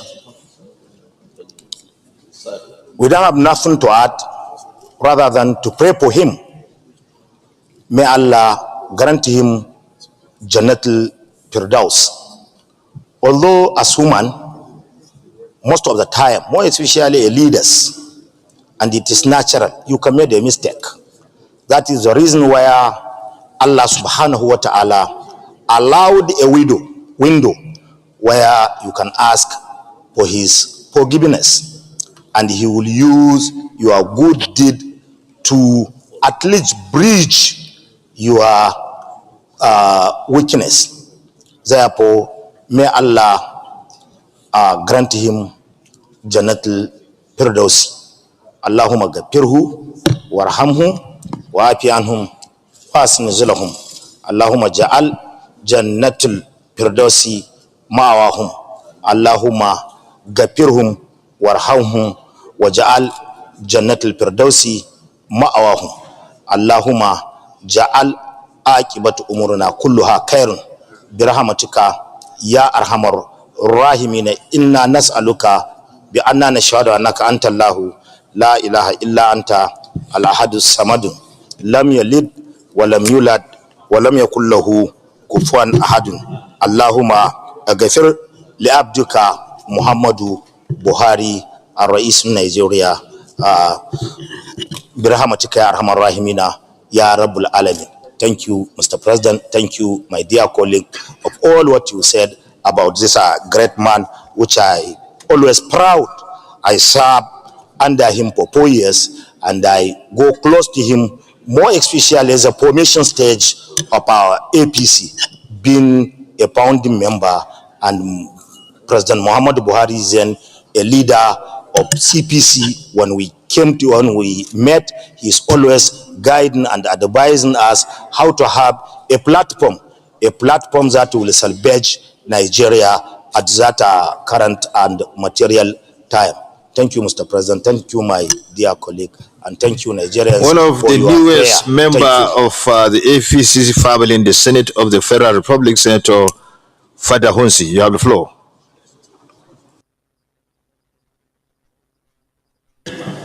Mr. President, my dear colleagues, there's nothing they have not said about President Buhari. Senator Fadawusi, because we have so many people who want to speak, and yes, the time is about to end. You have 2 minutes, two minutes each. What I knew and we saw, I knew him both in uniform and in civilian era. President Buhari, for now, is still the most celebrated president even after death.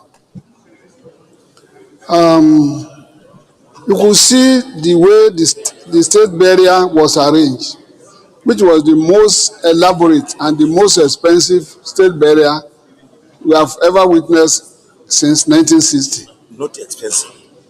It's most. And this included Mr. President himself and the family traveled to Katsina by air and traveled by road with his family from Katsina to Daura, which means the man is so important to Nigeria, even in death. He fought a lot of battles, particularly the bourgeois, for the masses. But unfortunately, the people he jailed in 1983 later came back in full force to frustrate most of his policies during a civilian era. But what he has done, the foundation he has laid in this country, if we followed it to the letter, automatically Nigeria will be great. I pray for him. God will allow him to rest in peace. And pray for the family. God will give them the strength to bear the fortitude. And I pray for Nigeria. Nigeria will progress further. Thank you very much. Thank you, Senator Fadahonsi, by sticking to the time given to you, allotted to you. Thank you very much for that. Senator Sani Musa, you have the floor.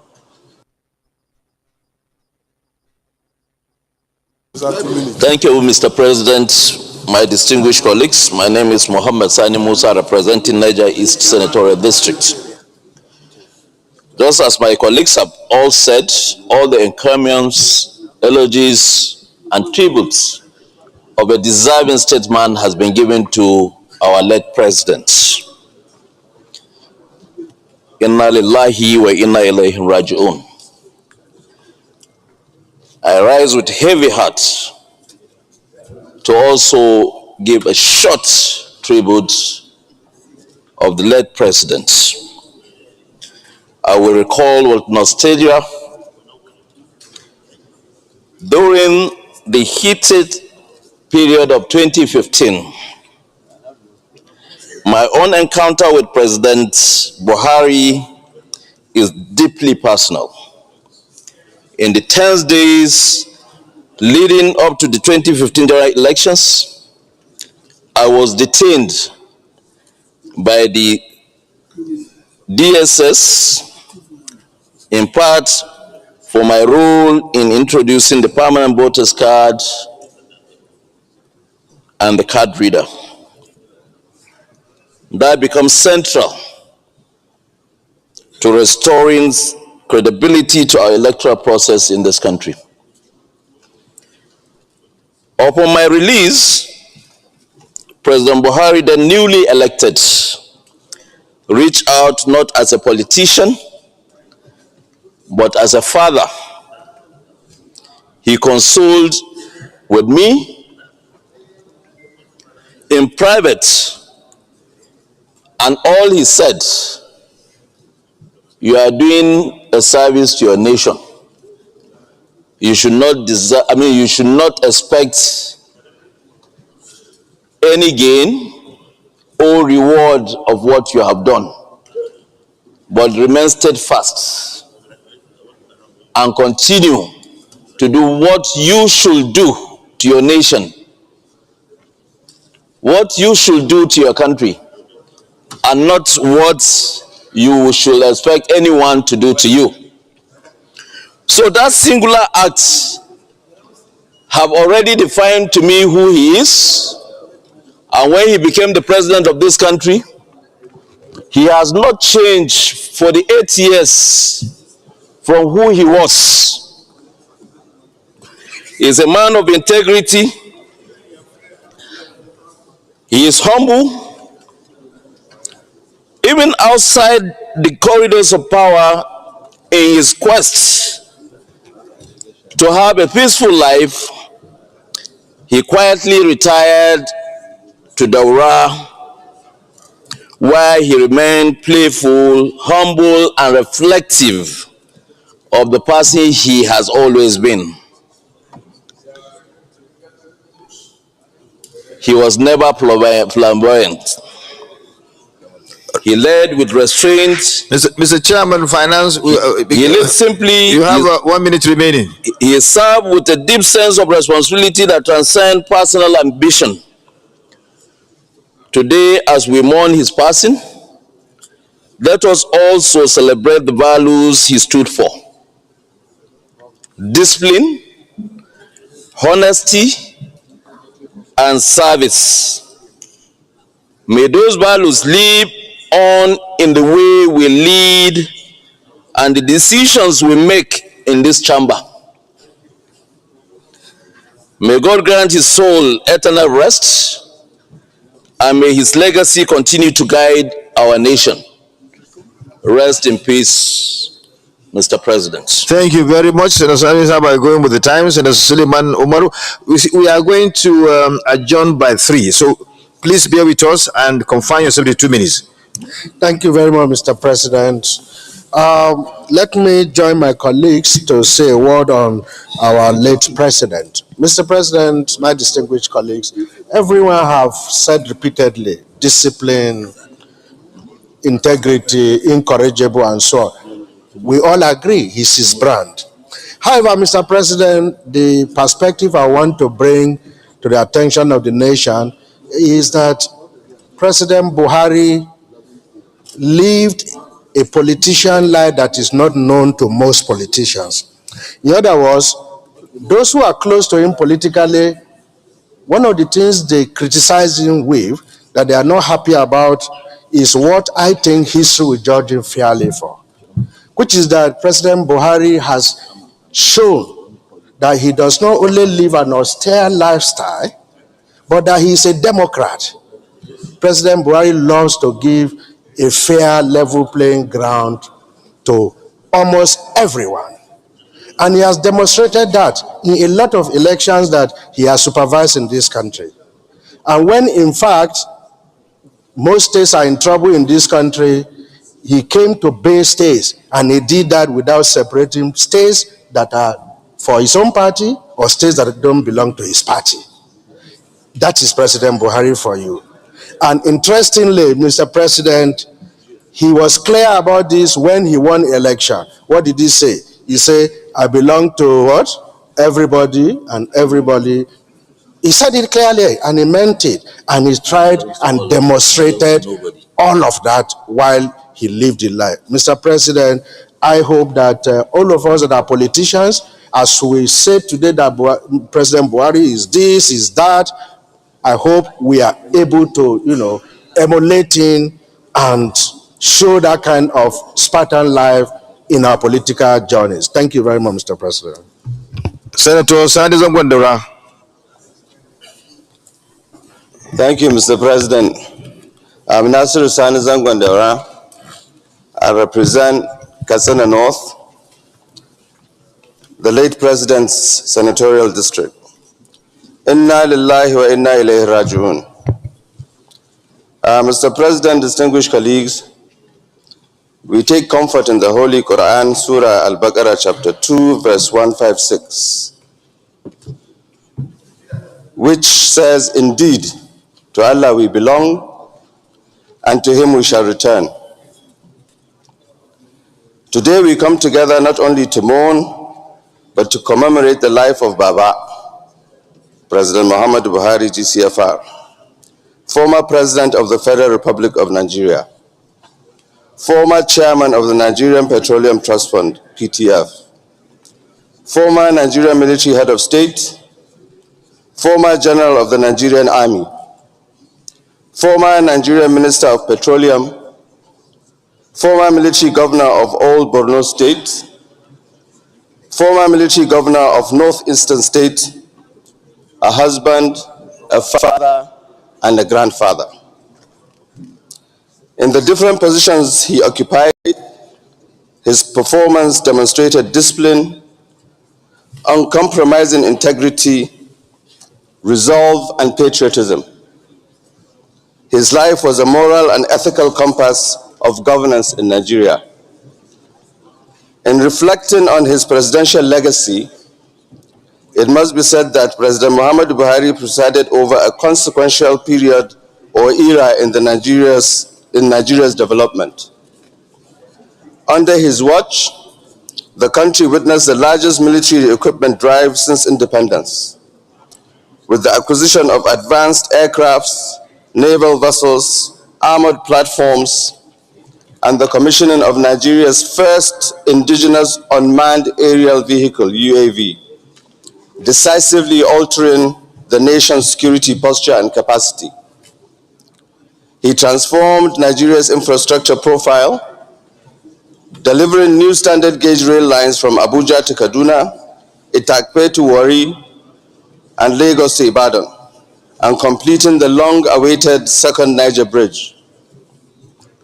His economic reforms entrenched fiscal discipline through the Treasury single account and modernized corporate law with the landmark Kama and Finance Acts. In agriculture and social welfare, he launched the Anchor Borrowers Program and established the National Social Investment Program, which provided direct support to millions of Nigerians.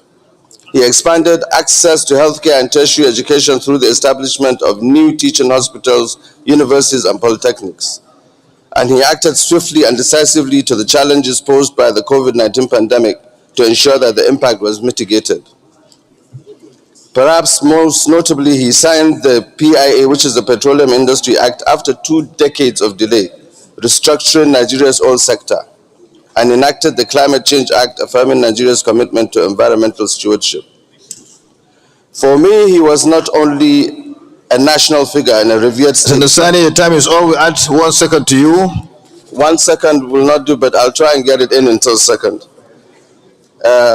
He was a feature of my upbringing, a source of quiet strength, and the example by which integrity was not just taught but lived.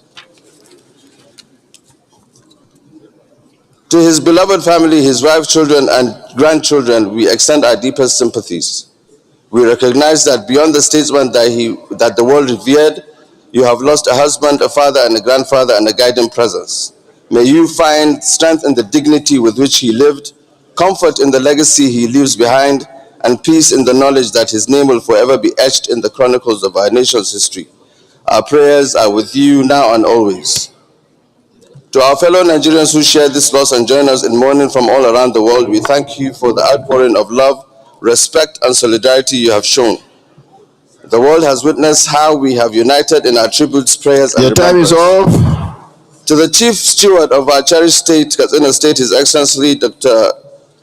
Dikko Umar Radda, PhD, CON, we extend our condolences on our loss and profound gratitude to his steadfast support and dignified presence throughout this period of mourning.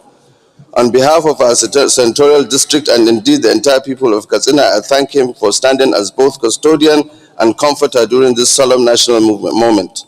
His conduct has reflected the best of Katsina values: loyalty, honor, and brotherhood.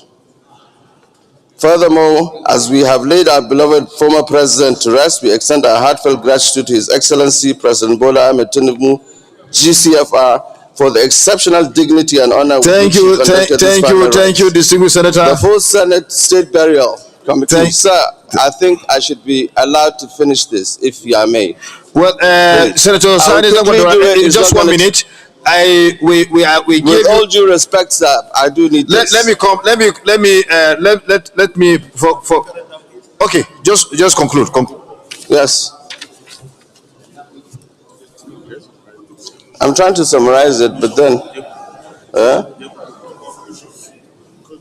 all right. Now, in conclusion, finally, to my colleagues, let us leave this chamber today renewed by his example of uncompromising integrity, disciplined in purpose, unwavering in principle, and humble in office.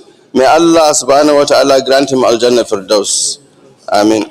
Yes, please, excuse me, distinguished colleagues, please, let me read this rule so for our guidance. Please, and listen to me. Order 52:1. A senator shall not read his speech save for he is moving a motion or presenting a bill. 52:2. A senator may, however, read short extracts from books or papers in support of his argument and may refresh his memory by referring to notes. 3. A senator is allowed to read his speech during debate on the appropriation bill. Just for your guidance. Thank you. Senator Sani Musa. Thank you, Mr. President, distinguished colleagues. Abubakar Sani Bello, representing Niger North. I think, Mr. President, all that needed to be said have been said with regards to our former president, late General Buhari. Mr. President, I had a very rare privilege of working with him from 2015-2023. And he as president then, I as governor of Niger State. So all I have to say, Mr. President, he gave us all the necessary support. We keep him in prayers. I think prayer is what he needs at this moment. And we pray Allah subhanahu wa ta'ala will give him Al-Jannah Firdaus. Thank you, Mr. President. Thank you. The time is all for this debate. But Senator Ozenaso, just say one word or two, because you were the organizing secretary when he was nominated. Just one or two. Well, thank you, Mr. President. My name is Osita Ozenaso. I represent Imo West. On behalf of my constituency, we want to extend our condolences to the government and people of Nigeria, as well as government and people of Katsina State, on the demise of President Muhammad Buhari. Well, I was the National Organizing Secretary of APC in 2015 when President Buhari was elected. I want to recall that before President Buhari bought his form, His form then was only 30 million naira. President Buhari told us that he didn't have money to buy the form. And a lot of people tried to contribute money for him to buy the form, but he refused. Rather, he went to Union Bank, his bank, and took a loan to buy the form. President Buhari also made it clear that he didn't have money to prosecute presidential election. So the party took it upon ourselves to raise money from party members and supporters of President Buhari. On one of such occasions, somebody willingly donated 200 million naira. And it was a debate whether to inform President Buhari or not, but eventually he was informed that so and so person brought 200 million to support his campaign. And President Buhari said, who? They mentioned his name. He said, this man, does he have such amount of money? Wallahi, Barawo, there is a thief. Where did he get the money from? Point of order. So, Point of order,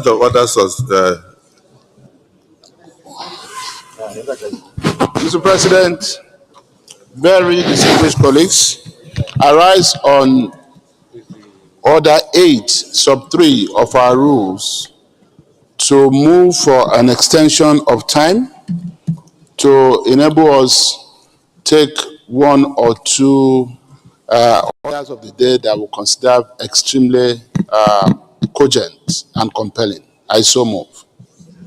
Minority Leader. Thank you, Mr. President. Very distinguished colleagues. Second the motion as moved by Senate Leader for the extension of time. I so second. Distinguished colleagues, those in support of the motion say aye. Those against say nay. The ayes have it. Yes, distinguished Senator so you have 10 thank you, Mr. President. seconds. I will not waste time at all. So, like I was saying earlier, that about somebody who donated 200 million. President Buhari was saying, who, this man that brought this money, how did he acquire the money that he's donating to the campaign? It became a problem that somebody who has given money is now being investigated, how he acquired the money. So at that point, we decided not to inform him about other people who are making donations. So that was the beginning of I belong to no one, I belong to everyone. Because he asked us, the man that brought this money, did he make any request? In case if he will, we say no, he didn't make any request. So please tell him, if he make any request, we will not honor it because I belong to no one, but I belong to everybody. Mr. President, there is one aspect of President Buhari that people do not even know. The president that we know, President Buhari, was very humorous, extremely humorous. In fact, you can't stay with President Buhari without laughing, except if you're not very close to him. But Nigerians always see him as somebody who is strict, who is stern, looking, and all the rest of them. But if you stay with him closely, you can see that he's a man that is full of humor. Mr. President, today we mourn him as a leader who was not corrupt. I'm not sure anybody will say that President Buhari was a corrupt leader. He wasn't corrupt. He was not corrupt in any form. And people were even afraid to discuss matters that might border on corruption with him because he's not going to be interested in it. Today, Mr. President, we also mourn one of our greatest leaders. There are only two of them that have governed this country as military head of state and as civilian president. Only two of them. And it is a rare privilege for somebody to have such opportunity in a country of over 200 million persons. So, Mr. President, I want to end by saying that history will remember him as a man who came, who saw, and also delivered. And at the end of the day, our prayers that God Almighty will grant him eternal rest. Thank you. Thank you. Distinguished colleagues, we have a condolence register open for him. And I think 40-something senators have signed. So others could also do so. So we'll present it to the family later. May his gentle soul rest in peace. Can we now go into the prayers? Prayer 1. Observe a minute silence in his honor. Those in support say aye. Those against say nay. The ayes have it. Prayer 2. Commend the federal government of Nigeria for a very befitting state funeral accorded late President Muhammadu Buhari, GCFR. Those in support of prayer 2 say aye. Those against say nay. The ayes have it. Prayer 2. Thank the federal government of Nigeria for immortalizing him by naming the University of Maiduguri after him. Those in support of prayer 3 say aye. Those against say nay. The ayes have it. May we now rise for the condolence message. For the 1 minute silence.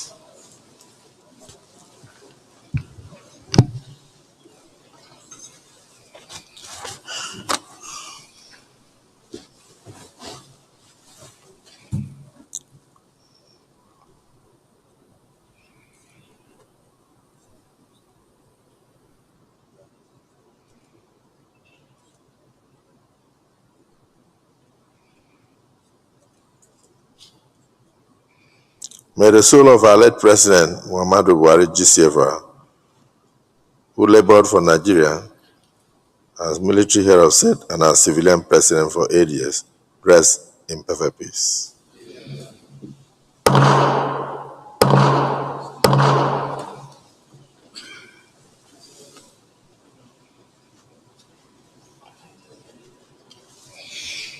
I must thank all members for their contributions.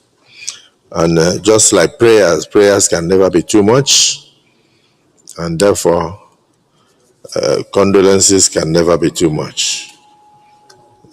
The nation will continue to miss the dead president for years to come and for generations to come.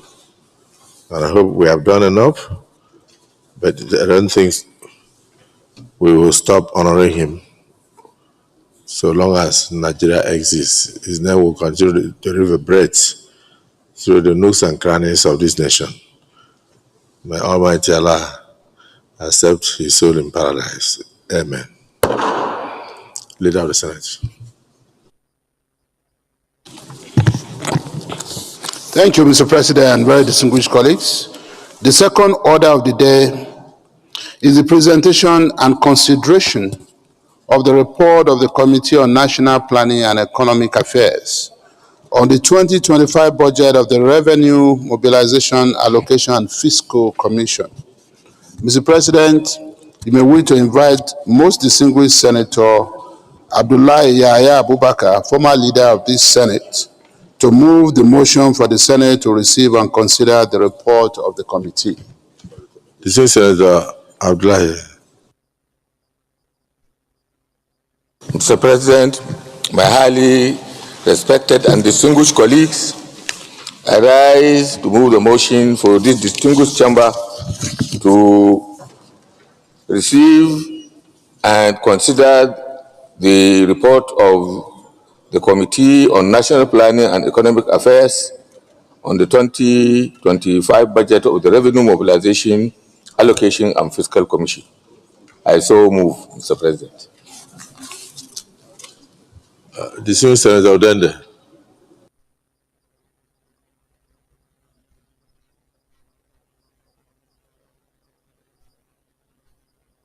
Distinguished Senator Olamileko.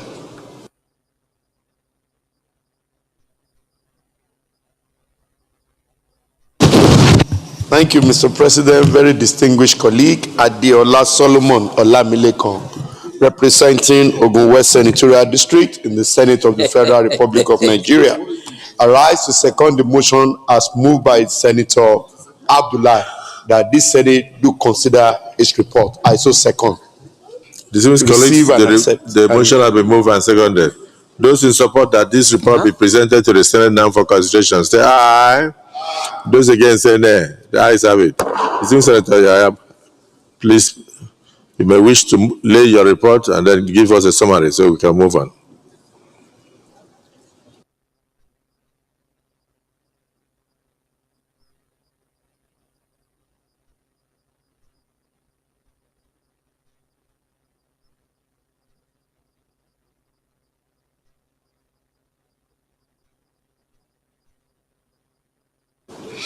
What is the recommendation of the committee? I've seen you've done a fantastic job here. Thank you very much, Mr. President.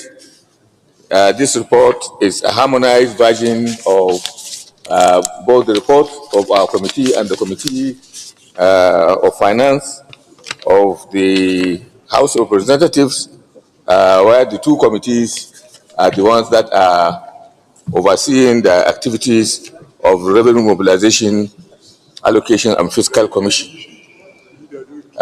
It is important to note that this is a constitutional commission which has, since its creation by the Constitution, suffered a lot of neglect, wasn't able to conduct its constitutional responsibilities because of the shortage of funds. Recently, Mr. President approved their act, which we amended in this chamber, that since it's a constitutional body and it's a body that serves both the federal government and the states, its funding should come from the federation account. So they fixed it on that account, and the National Economic Council met and allocated 0.5% of non-oil revenue of the federation to the commission. It is in this wise that we are asking the Senate to approve the budget for 2025 of 105 billion 140 million 936,744 naira 8 kobo only as his budget. On paragraph 2, you will see the different breakdown of the budget: personnel costs, overhead costs, recurrent costs, capital costs. The capital costs you could see and the personnel costs are quite high, particularly because of the years of neglect, whereby the Commission could not even operate in all the 36 states of the Federation, in spite of the fact that all the states of the Federation are represented in the Commission. Recommendation: the committee, having critically considered 2025 budget, that the two committees, considered 2025 budget proposals of the Commission and convinced of the merit of the provisions, do recommend that the Senate considers and approve the provisions as contained in the report, which is harmonized with the House of Representatives, which has already passed this budget yesterday. The total personnel cost is 20 billion 636 million 277,973. Overhead cost is also presented. Capital cost, total allocation is 105 billion 140 million 926,744.08 kobo. On behalf of this committee, I want to thank Mr. President and the leadership of the Senate and the entire members of this chamber for the support that we received as a committee in processing this report. I thank you and God bless you all. Any comments? No comments. So let's look at the recommendation.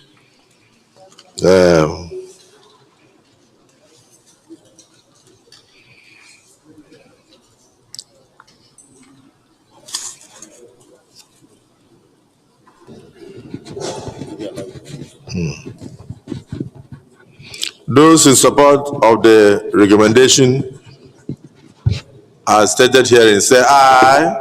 Aye. Those against say nay. The ayes have it. Accordingly, the budget of Revenue Mobilization and Fiscal Commission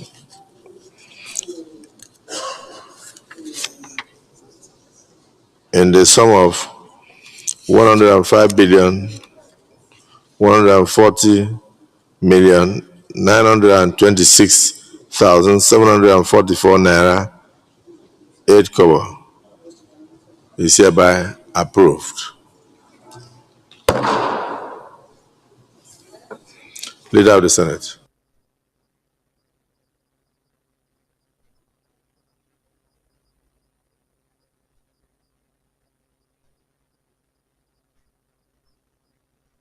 Next item.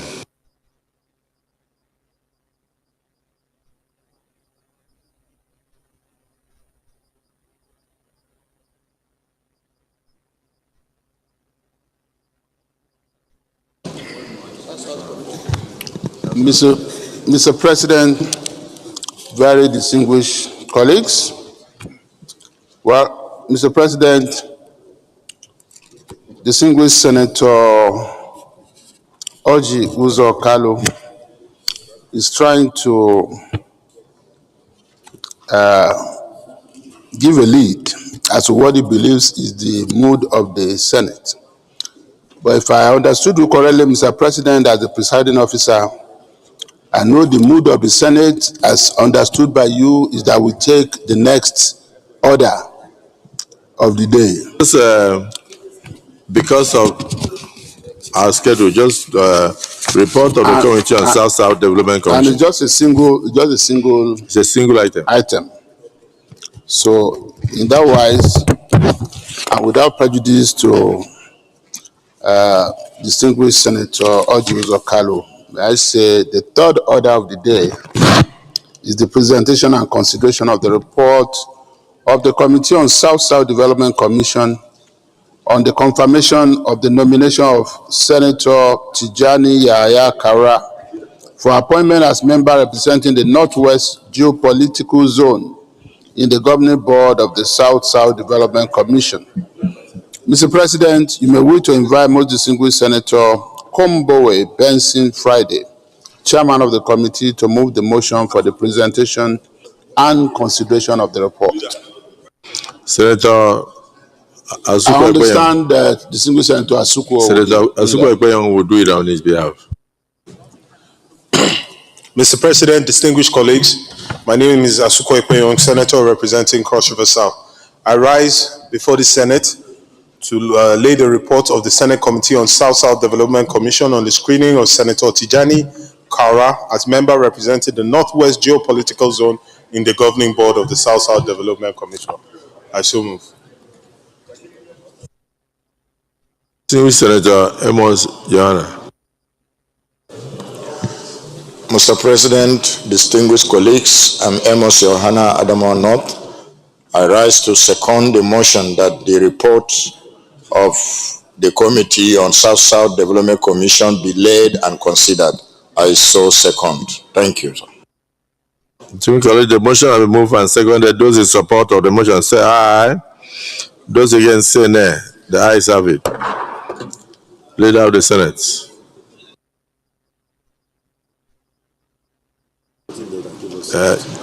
Can Asukwa lead the report on behalf of Kombowe?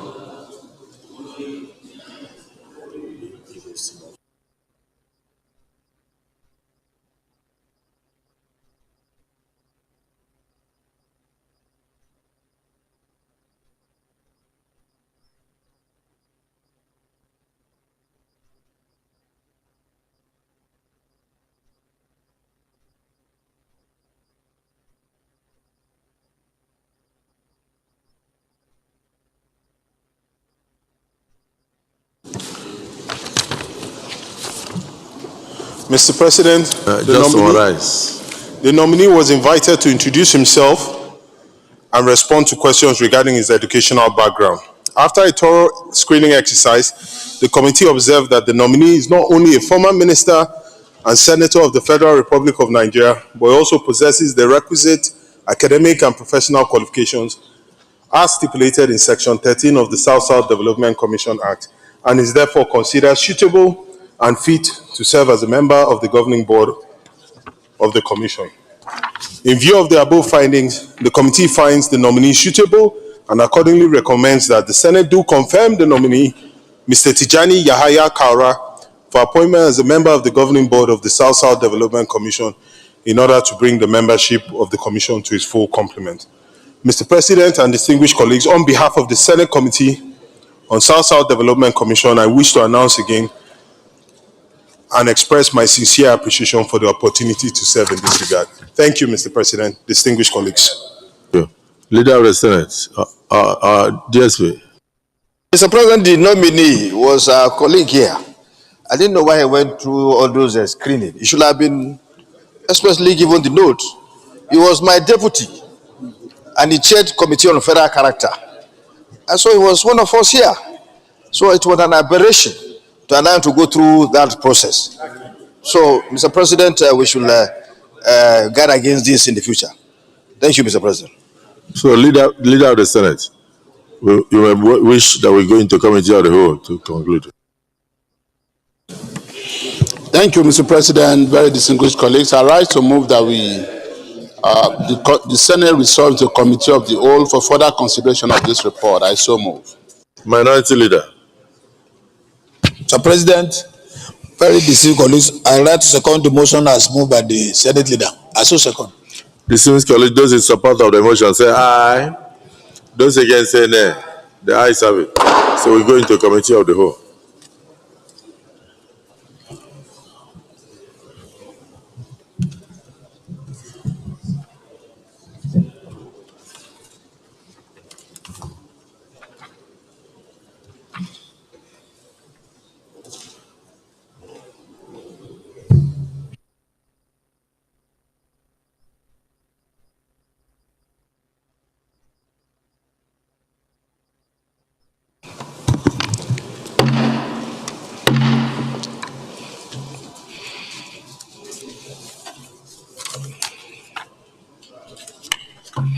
Membership of the North of the South Development Commission.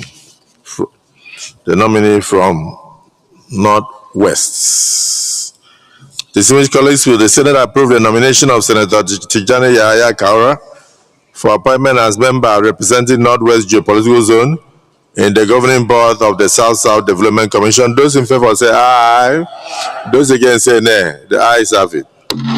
The appointment of Senator Tijani Yahaya Kaura as a member of the Northwest Geopolitical Zone in the governing board of the South Development Commission is hereby approved. Leader of the Senate. Thank you, Mr. President. Sitting as chair, distinguished colleagues, I rise to move that the Senate reverts to plenary to enable the chairman report progress. I so move. Minority leader. Thank you, Mr. President. Distinguished colleagues, I second the motion that we go back to plenary for chair to report progress. I so second. Distinguished colleagues, the motion has been moved and seconded. Those in support say aye. Those against say nay. The ayes have it. We revert to plenary for the chair to report progress.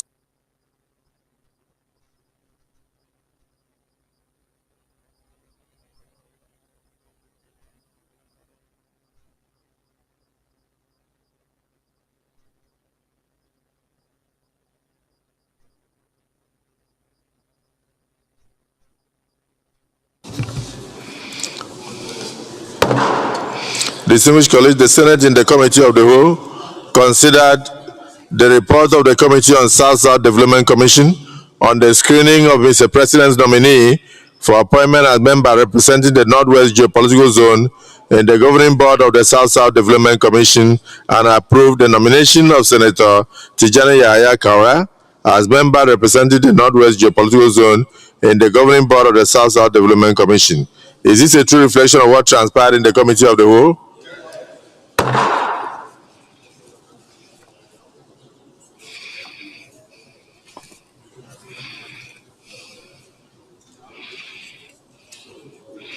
Distinguished colleagues, will the Senate confirm the nomination of Senator Tijani Yahaya Kaura for appointment as member representing the Northwest Geopolitical Zone in the governing board of the South Development Commission? Those in favor say aye. Those against say nay. The ayes have it.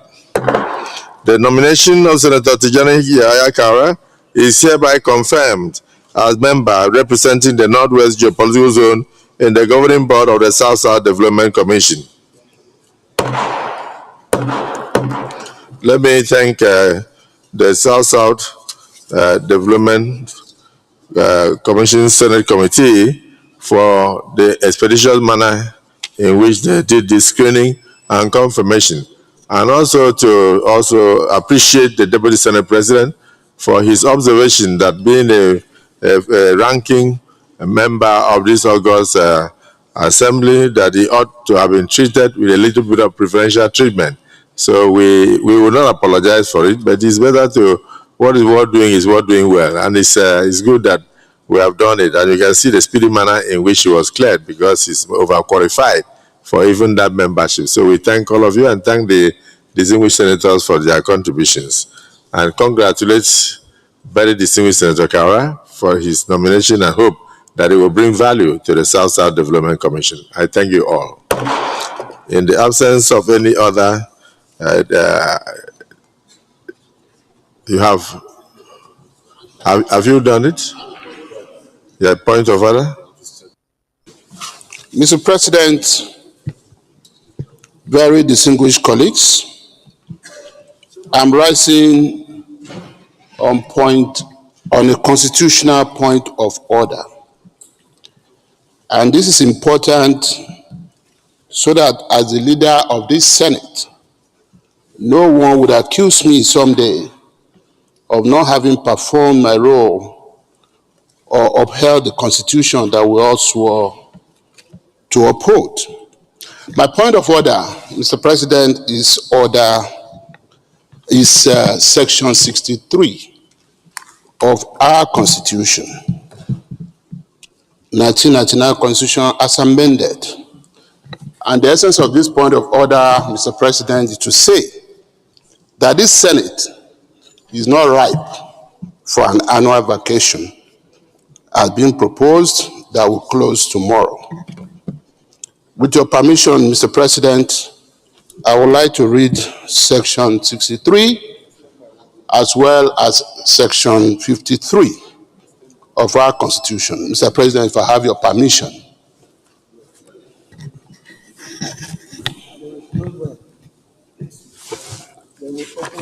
Mr. President. The Senator. Yes, sir. You may wish to approach the chair. Thank you.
Distinguished colleagues, we will shortly after the adjournment we'll have a closed door meeting because of events that are happening tomorrow. For instance, the APC NEC meeting and others. So we'll just have a closed door meeting, but after the adjournment. So, the leader of the Senate, please move a motion for us to step down any other item on the order paper, and thereafter we adjourn, but we sit down to conclude. Thank you, Mr. President, and very distinguished colleagues. I rise to move that we do suspend the other items that we have on the order paper for today till another legislative day, and that after the adjournment, we all still go into a closed door session for some house clearing discussion. I so move, Mr. President. Minority Leader. Thank you, Mr. President. Very distinguished colleagues. I like to second the two motions moved by the Senate Leader. I so second. Distinguished colleagues, the motion has been moved and seconded. Those in support say aye. Those against say nay. The ayes have it. Accordingly, the Senate is hereby adjourned to Thursday, the 24th day of July, 2025 at 11 a.m. prompt. However, the press will leave us so that we can have a few house clearing issues. Adjourned to Thursday, 24th day of July.